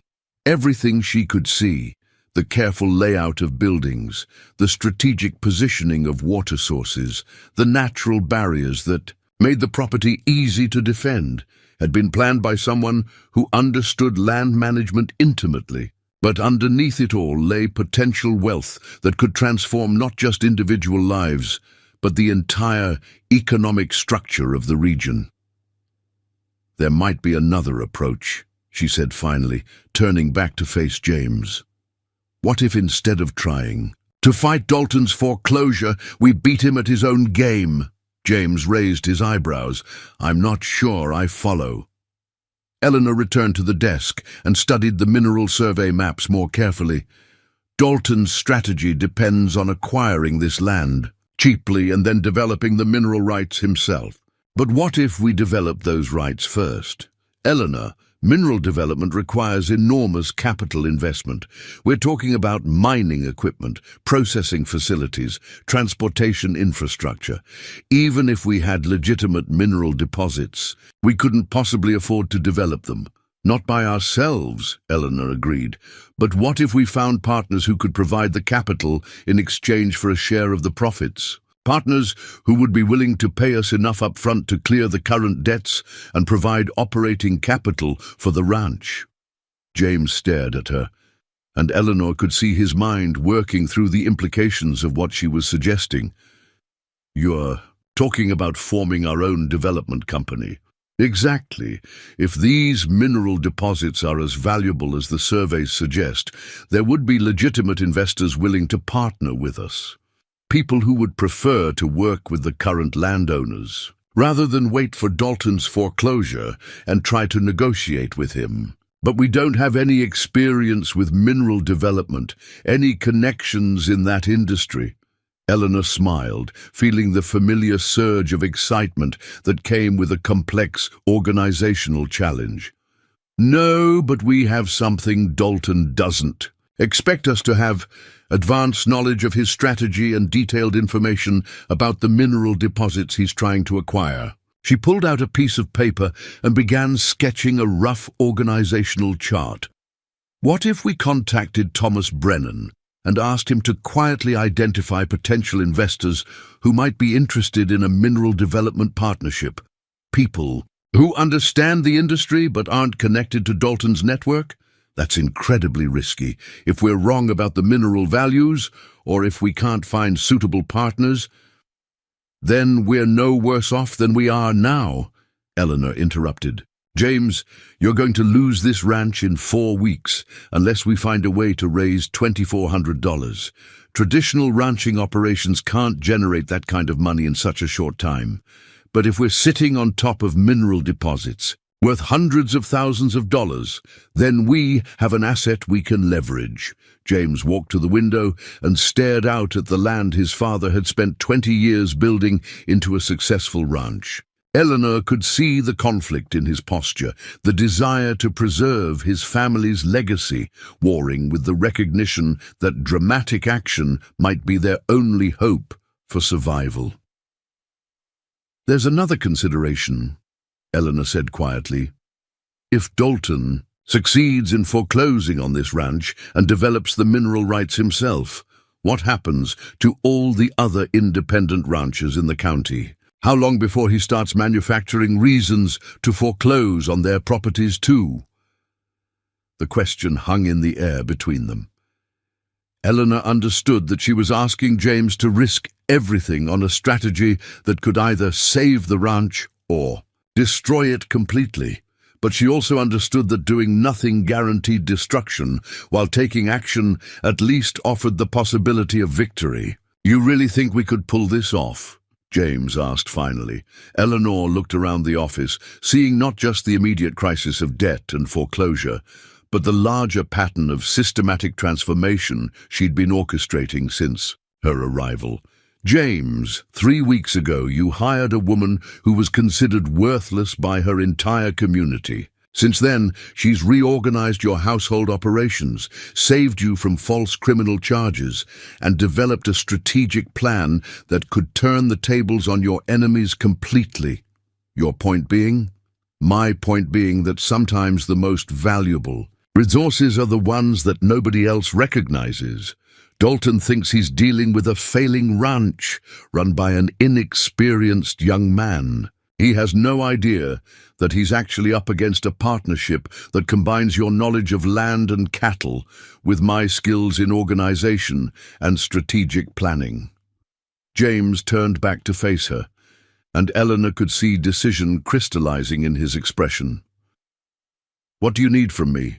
"Complete authority to negotiate with potential partners, access to all the financial records and property documentation, and your promise that you'll trust my judgment even when the decisions seem risky." "You have it." James extended his hand. "Across the desk." "Partners!" Eleanor clasped his hand firmly, feeling the callous strength of someone who'd worked with cattle and horses all his life. "Partners. Now let's go save your ranch and change the future of this entire county." As they shook hands, Eleanor felt the final pieces of her transformation clicking into place. The woman who had stood on an auction block just months earlier was gone forever, replaced by someone who was finally beginning to understand the true scope of her own capabilities. The game was about to change, and she intended to make sure they were the ones controlling the rules. The private dining room at the Continental Hotel in Denver buzzed with the kind of quiet tension that accompanied high-stakes business negotiations. Eleanor sat at the polished mahogany table, her simple but well-tailored dress a sharp contrast to the expensive suits worn by the 3 men across from her. To her left, James maintained the calm demeanor of a seasoned rancher, though she could see the slight tension in his hands as he reviewed the documents spread before them.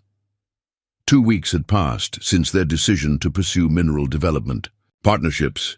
2 weeks of frantic correspondence and careful planning that had led to this moment. Thomas Brennan had proved invaluable in identifying potential investors who operated outside of Marcus Dalton's sphere of influence, and Eleanor's carefully crafted letters had succeeded in attracting serious interest from established mining operations. Now she faced the most important negotiation of her life, one that would determine not just the fate of the Harrison Ranch, but her own future as well. The 3 investors, Harrison Clark from Chicago, Benjamin Rothschild from St. Louis, and David McConnell from San Francisco, represented different but complementary aspects of mineral development expertise. Clark specialized in gold extraction. Rothschild had extensive experience with silver mining operations, and McConnell's company had pioneered efficient coal extraction techniques. "Mrs. Mitchell," Clark said, his voice carrying the authority of someone accustomed to major financial decisions, "your preliminary reports are certainly intriguing, but I have to say, the timeline you're proposing is extremely aggressive. Mineral development typically requires months or even years of careful surveying before any significant investment can be justified." Eleanor had anticipated this objection and was prepared with a response that she'd refined through days of practice. "Mr. Clark, you're absolutely correct under normal circumstances, but our situation is unique in several respects. First, we have access to detailed geological surveys that have already been conducted without our knowledge. Second, we're offering partnership terms that provide immediate access to proven deposits rather than speculative exploration rights. She opened her leather portfolio and extracted copies of the survey maps that Thomas Brennan had provided, spreading them across the table where all three investors could examine them carefully. These surveys were conducted by Mountain West Development Corporation using territorial survey crews. The data is legitimate and comprehensive, even though it was obtained through questionable methods. Rothschild studied the maps with the practiced eye of someone who'd evaluated hundreds of potential mining sites. The silver indicators are particularly promising, he admitted. These geological formations are consistent with some of the richest deposits we've developed in Colorado and Nevada. And the gold traces in the creek systems suggest placer deposits that could be profitable with relatively modest initial investment, McConnell added, running his finger along the waterways marked on the survey. The real question is whether we can establish legitimate claims and begin operations before your competitors realize what's happening. Eleanor leaned forward slightly, her voice taking on the confident tone she'd discovered during the legal crisis weeks earlier. Gentlemen, that's exactly where our partnership offers unique advantages. We own the land outright, or will, once we satisfy the current mortgage obligations. Mountain West Development Corporation has been assuming they can acquire these properties through foreclosure and then file mineral claims without competition. They have no idea that we're aware of their strategy or that we're prepared to beat them to the Territorial Land Office. James spoke up for the first time in several minutes. The legal framework strongly favors existing landowners who file mineral development claims. As long as we can demonstrate good faith efforts to develop the resources, we have priority over any subsequent claims filed by other parties. Even if those parties are better capitalized, Clark asked. Especially then, Eleanor replied. Territorial law was specifically designed to prevent large corporations from monopolizing mineral rights by outspending smaller operators. The key requirement is demonstrating active development within 6 months of filing claims. Rothschild set down the survey documents and regarded Eleanor with newfound respect. Mrs. Mitchell, you seem remarkably well informed about mining law for someone whose background is in household management. Eleanor smiled, feeling the familiar surge of confidence that came with demonstrating competence in unexpected areas. Mr. Rothschild, I've discovered that the principles of careful research and systematic analysis apply to many different fields. When the stakes are this high, ignorance is a luxury we couldn't afford. The truth was that Eleanor had spent every evening for the past 2 weeks studying territorial mining regulations, corresponding with legal experts, and developing contingency plans for various scenarios. Her approach combined the meticulous attention to detail she'd always applied to domestic operations with the strategic thinking she'd discovered during the recent crisis. Let's discuss the specific terms you're proposing, McConnell said, pulling out a notebook where he'd apparently been making calculations.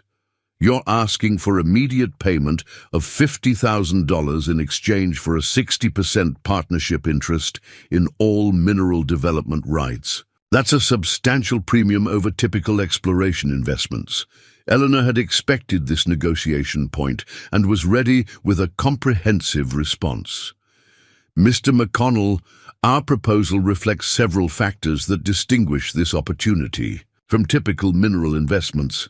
First, you're acquiring partnership rights to proven deposits rather than paying for speculative exploration. Second, you're gaining access to detailed geological data that would normally cost tens of thousands of dollars to develop independently.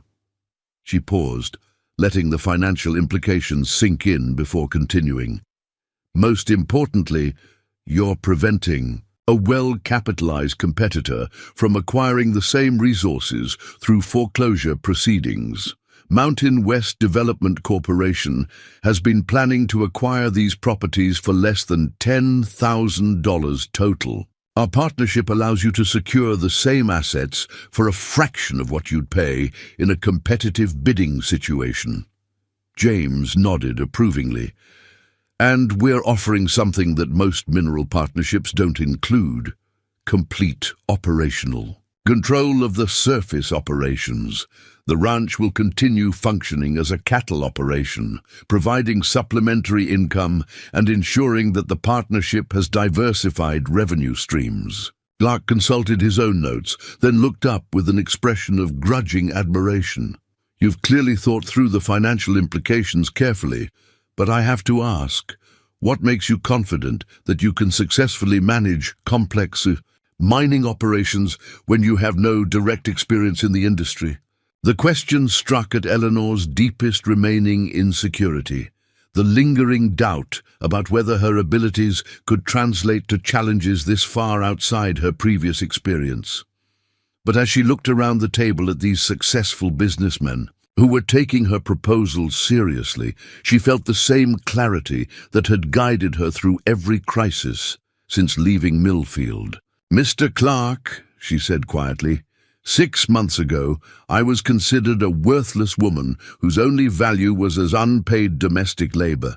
Today, I'm sitting in a Denver hotel negotiating a $50,000 business partnership with some of the most successful mining investors in the Western Territories. I've learned not to underestimate what's possible when someone is properly motivated and given the resources to succeed." The room fell silent for a long moment. Eleanor could see the 3 investors exchanging glances, conducting some form of silent communication that she couldn't interpret. Finally, Rothschild spoke for the group.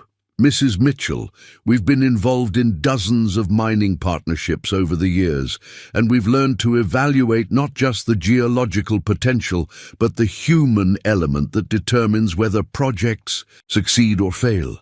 What we see in you is something quite rare, the combination of analytical intelligence, strategic thinking, and absolute determination that characterizes the most successful entrepreneurs we've worked with." Eleanor felt her heart hammering, but kept her expression neutral as Rothschild continued. "However, $50,000 represents a substantial investment, and we need assurance that you understand the full scope of what you're proposing. Mining operations involve complex logistical challenges, significant safety considerations, and regulatory requirements that can be quite different from ranch management." "We understand that," James replied. "That's why we're proposing a partnership rather than attempting to develop the resources independently. We're offering local knowledge, property control and operational management, while you provide the technical expertise and capital investment that we lack." McConnell leaned back in his chair, studying Eleanor with the calculating gaze of someone making a final assessment. "There's one more factor we need to discuss. If we proceed with this partnership, Mountain West Development Corporation is going to realize very quickly that their acquisition strategy has been compromised. Marcus Dalton strikes me as the kind of man who doesn't accept defeat gracefully." Eleanor had been expecting this concern and was ready with an answer. "Mr. McConnell, we're already targets of Dalton's efforts to acquire our property. The choice isn't between safety and risk, it's between passive victim and active resistance. At least this way, we have the resources to fight back effectively. And legal protection," James added. "Once we file the mineral development claims and establish the partnership, any efforts to interfere with our operations become federal crimes rather than local civil matters. Dalton's influence with county officials won't help him against territorial marshals." Clark nodded slowly. "That's a valid point. Federal jurisdiction changes the game considerably." The conversation continued for another hour, covering technical details about extraction methods, transportation logistics, and profit-sharing arrangements. Eleanor found herself contributing substantively to discussions about subjects she'd never encountered before, her systematic approach to problem-solving proving surprisingly applicable to industrial planning. Finally, as the afternoon light began to fade through the hotel's tall windows, the three investors requested a private consultation. Eleanor and James stepped onto the hotel's covered balcony, where they could see the bustling activity of Denver's commercial district stretching toward the distant mountains. "Do you think they'll agree to the partnership?" James asked quietly. Eleanor watched a freight wagon loaded with mining equipment rumble past on the street below. "I think they're going to say yes, but probably with modifications to our proposed terms. They're serious businessmen who recognize a good opportunity, but they're also going to want additional protections for their investment. Are you prepared for that?" Eleanor smiled, feeling the calm confidence that had carried her through every challenge since leaving the auction block in Millfield. "James, I spent 20 minutes in that room discussing the optimal placement of processing equipment for silver extraction, even though I'd never heard of such equipment until 2 weeks ago. I think I can handle whatever modifications they propose." When they returned to the dining room, Clark spoke for the group, with the formal tone that marked important business decisions. "Mrs. Mitchell, Mr. Harrison, we're prepared to move forward with the partnership under modified terms. $45,000 immediate payment for a 55% partnership interest with additional performance bonuses based on production milestones." Eleanor felt a surge of triumph, but kept her expression businesslike as she replied, "Gentlemen, we accept your terms. When can we expect the initial payment?" "The funds will be transferred to your designated bank within 1 week," Rothschild replied, "but we'll need to move very quickly on filing the mineral claims. How soon can you return to the ranch and begin the necessary legal procedures?" "We can leave Denver tomorrow morning," James said, "and we should be able to file the claims within 3 days of returning." As they finalized the details and signed the preliminary agreements, Eleanor felt the weight of transformation settling around her like a new identity. The woman who had been sold to pay her husband's debts had just negotiated one of the largest business deals in the territory's recent history. More importantly, she'd done it using skills and intelligence that no one, including herself, had ever recognized or valued. Walking back to their hotel that evening, Eleanor and James moved through Denver's gaslit streets with the careful composure of people carrying momentous news. The partnership agreement in Eleanor's portfolio represented more than financial salvation. It was proof that the systematic destruction Marcus Dalton had planned could be not just prevented, but turned into the foundation for unprecedented success. "Eleanor," James said as they reached their hotel, "there's something I need to tell you." She looked at him curiously, noting an unusual formality in his tone. "When this partnership succeeds, and it will succeed, you're going to be one of the wealthiest women in the territory, independent wealth that no one can take away from you ever again." Eleanor felt the full implications of his words settling into her consciousness. Financial independence meant freedom to make choices based on desire rather than necessity, security that would allow her to take risks and pursue opportunities that had been unimaginable just months earlier. "James," she replied quietly, 6 months ago, I thought my life was over. Tomorrow we're going to change the economic future of an entire county. I think I'm finally beginning to understand what I was actually meant to accomplish in this world." As they entered the hotel lobby, Eleanor caught her reflection in the mirror beside the front desk. The woman looking back at her bore little resemblance to the defeated figure who had stood on an auction block in Millfield.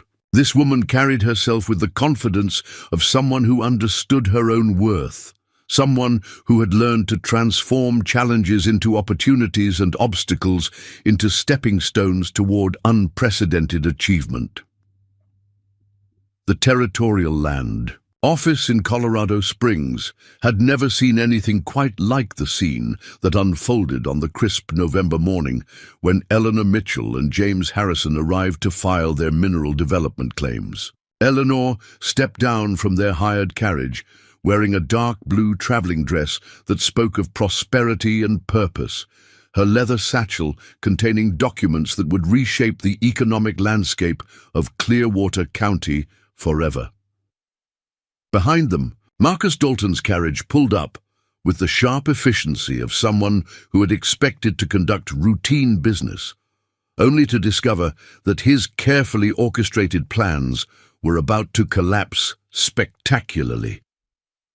Eleanor watched him emerge from his vehicle with two well-dressed companions, his face showing the first flickers of uncertainty as he realized that his intended victims had somehow arrived ahead of him. "Mrs. Mitchell," Dalton called out, his voice carrying across the busy street with false cordiality. "What an unexpected pleasure to see you so far from home. I trust you're enjoying your employment with young Harrison?" Eleanor turned to face him with the calm composure of someone who held all the advantages in an approaching confrontation. "Mr. Dalton, I'm here on business matters that I believe will be of considerable interest to you. I understand you've been planning to file mineral development claims in Clearwater County." The color drained from Dalton's face as the implications of her words hit him. Eleanor could see him rapidly calculating how she could possibly know about his secret plans and what her presence at the land office might mean for his carefully laid strategy. "I'm sure I don't know what you're referring to," he replied, but his voice lacked its usual confidence. "Of course not," Eleanor said pleasantly. "Just as I'm sure you have no knowledge of the Mountain West Development Corporation or the geological surveys that have been conducted on private property without the owner's consent." Dalton's two companions exchanged worried glances, clearly recognizing that their covert operations had been exposed. Eleanor had spent considerable time researching the backgrounds of Dalton's Eastern partners, and she knew that any hint of legal impropriety could destroy their ability to secure additional investment capital. "Mrs. Mitchell, one of the Eastern men said, stepping forward with the smooth manner of someone accustomed to difficult negotiations. "Perhaps we could discuss this matter privately? I'm sure we can reach some mutually beneficial arrangement." Eleanor's smile carried the cold precision of someone who had learned to use knowledge as a weapon. "I'm afraid that won't be necessary, Mr. Ashworth. You see, we've already reached our own arrangements for developing the mineral resources of the Harrison Ranch." She opened her satchel and extracted the preliminary partnership agreement signed in Denver, spreading them on the hood of their carriage, where Dalton and his associates could see the official letterhead and legal seals. "Harrison, Clark, and Associates will be filing comprehensive development claims this morning, covering all mineral rights on the Harrison property and several adjacent parcels." The effect was immediate and devastating. Dalton stared at the documents as if they were instruments of his own execution, while his Eastern partners began urgent whispered conversations about the legal implications of Eleanor's preemptive move. "This is impossible," Dalton said finally, his voice hoarse with shock. "You don't have the capital for this kind of development. You're facing foreclosure in 2 weeks. "We're facing foreclosure," Eleanor corrected gently. "Mr. Harrison received a substantial advance payment from his mineral development partners yesterday. The December mortgage payment has already been transferred to your bank, along with enough additional funds to bring all accounts current." The revelation hit Dalton like a physical blow. Eleanor could see him struggling to process the complete reversal of his expectations, the transformation of certain victory into absolute defeat. His entire strategy had depended on acquiring the Harrison property through foreclosure, and that, foundation had just crumbled beneath him. But even if you've satisfied the immediate debt, one of his partners said desperately, you still can't prevent us from filing competing claims on adjacent properties. James spoke for the first time since their arrival, his voice carrying the quiet authority of someone who had learned to recognize his own strength. Actually, we can. Mrs. Mitchell has spent the past month identifying and contacting the owners of every significant property in the county. Most of them are quite interested in forming development partnerships that would protect them from hostile acquisition attempts. Eleanor nodded approvingly. It had been one of her most complex organizational challenges, coordinating simultaneous negotiations with dozens of property owners while maintaining absolute secrecy about the larger strategy. But the systematic approach that had made her successful at managing household operations had proved equally effective at orchestrating county-wide economic transformation. The Wilson Ranch, the Patterson Homestead, the Miller grazing lands, all of them have signed preliminary agreements for mineral development partnerships that will be formalized within the next 30 days, she continued. By Christmas, nearly 60% of the county's private land will be protected by legitimate development claims that take priority over any subsequent filings. The scope of Eleanor's counter-strategy was becoming clear to Dalton and his associates.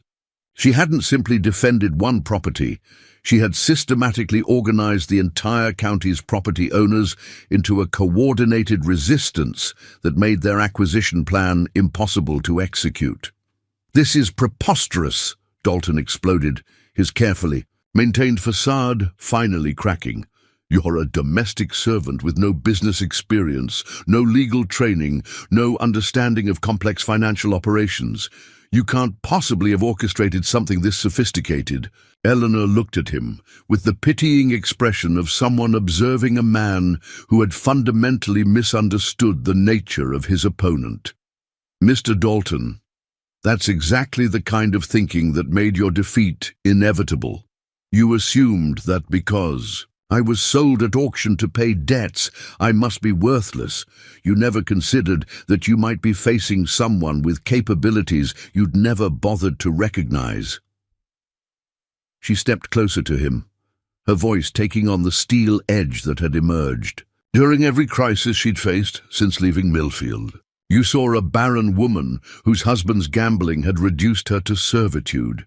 What you failed to see was someone with the organizational skills to coordinate complex operations, the analytical intelligence to understand legal and financial systems, and the strategic thinking to turn your own weapons against you."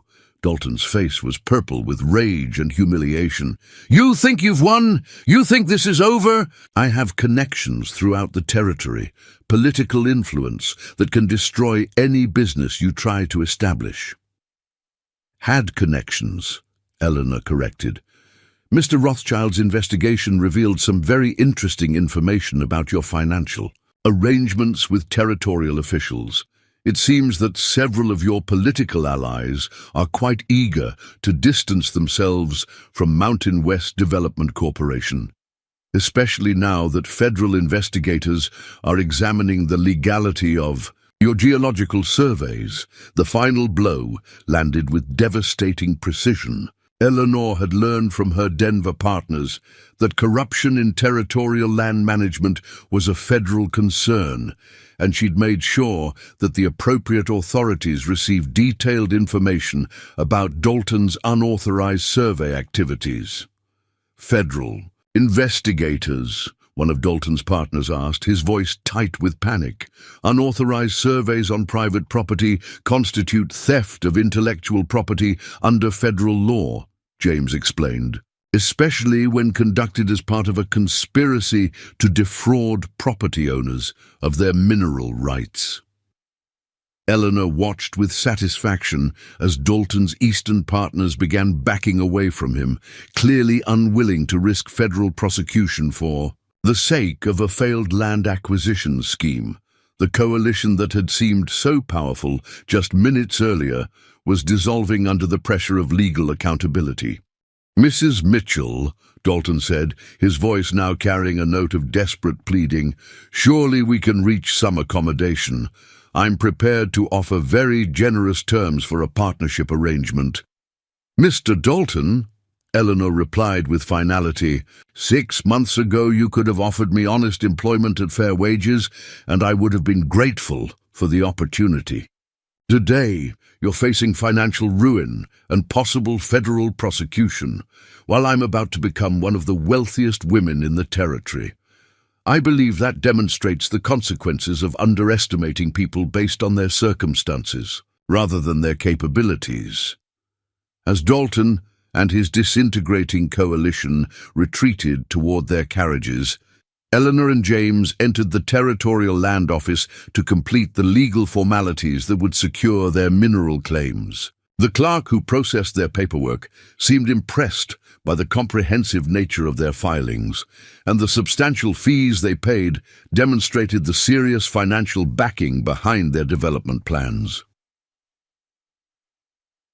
Walking back to their carriage, an hour later, Eleanor felt the profound satisfaction of someone who had not merely survived a systematic attempt at destruction, but had transformed that attack into the foundation for unprecedented success. The Mineral Development Partnership would generate wealth beyond anything she'd ever imagined, but more importantly, it represented proof that her worth had never been determined by other people's limitations. "Eleanor," James said as they prepared to begin the journey back to the ranch, "there's something I need to ask you." She looked at him curiously, noting an unusual formality in his expression. "When we started this partnership, it was born out of necessity. You needed employment, and I needed someone with your organizational skills. But somewhere along the way, it became something much more important to me." Eleanor felt her heart accelerating as she recognized the direction of his words.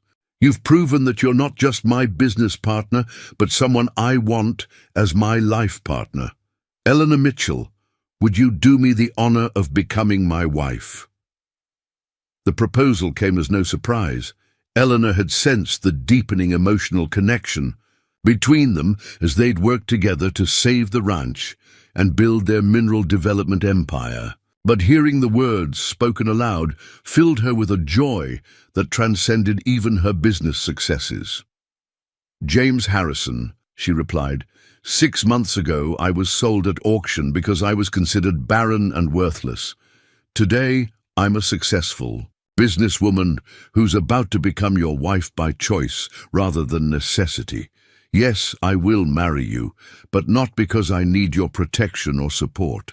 I'll marry you because I choose to build a life with someone who recognizes my worth." As their carriage rolled through the Colorado countryside toward home, Eleanor reflected on the extraordinary transformation that had brought her from the auction block in Millfield to partnership in one of the territory's most promising business ventures. The woman who had been considered a failure because she couldn't bear children had discovered that her true gift lay in nurturing ideas, organizations, and opportunities into flourishing realities.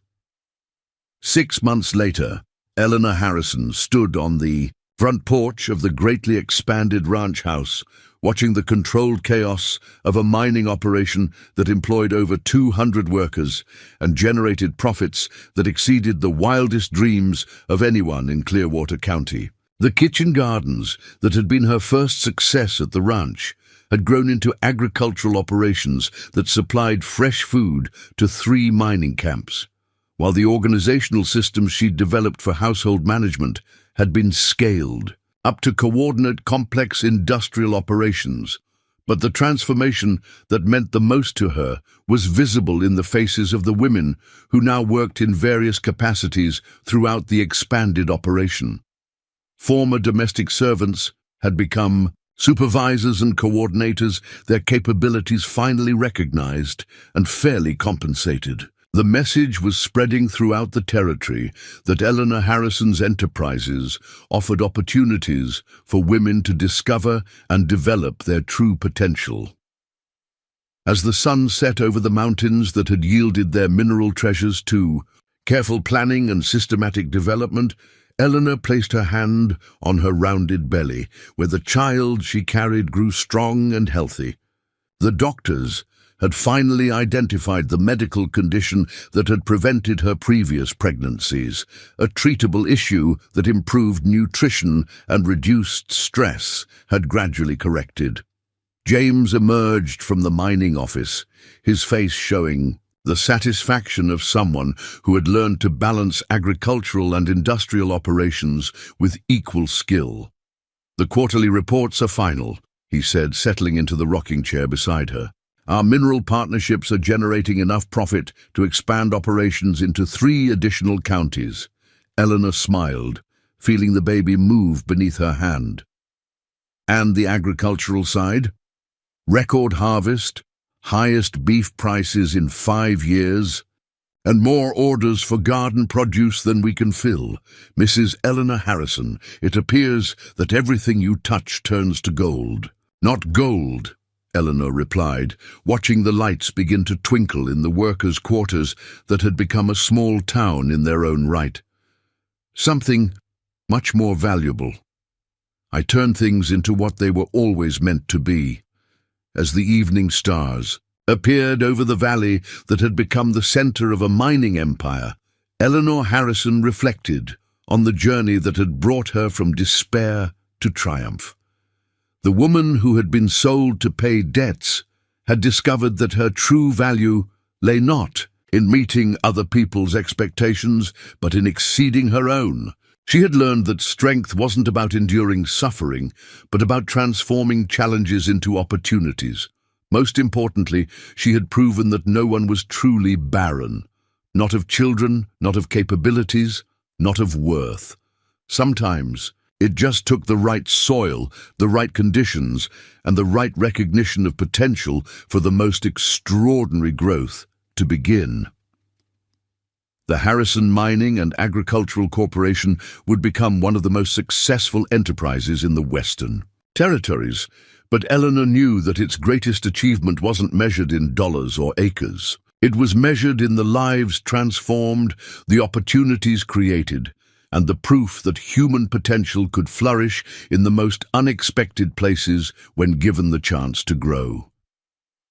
In the distance, the sound of children's laughter drifted from the schoolhouse that Eleanor had established for the workers' families, a symbol of the community that had grown around the woman who had once been told she could never create life. As she listened to those young voices, Eleanor Harrison understood that she had indeed been fertile all along, not just in body, but in spirit, in mind, and in the limitless capacity to nurture greatness from the humblest beginnings. Up next, you've got 2 more standout stories right on your screen. If this one hit the mark, you won't want to pass these up. Just click and check them out.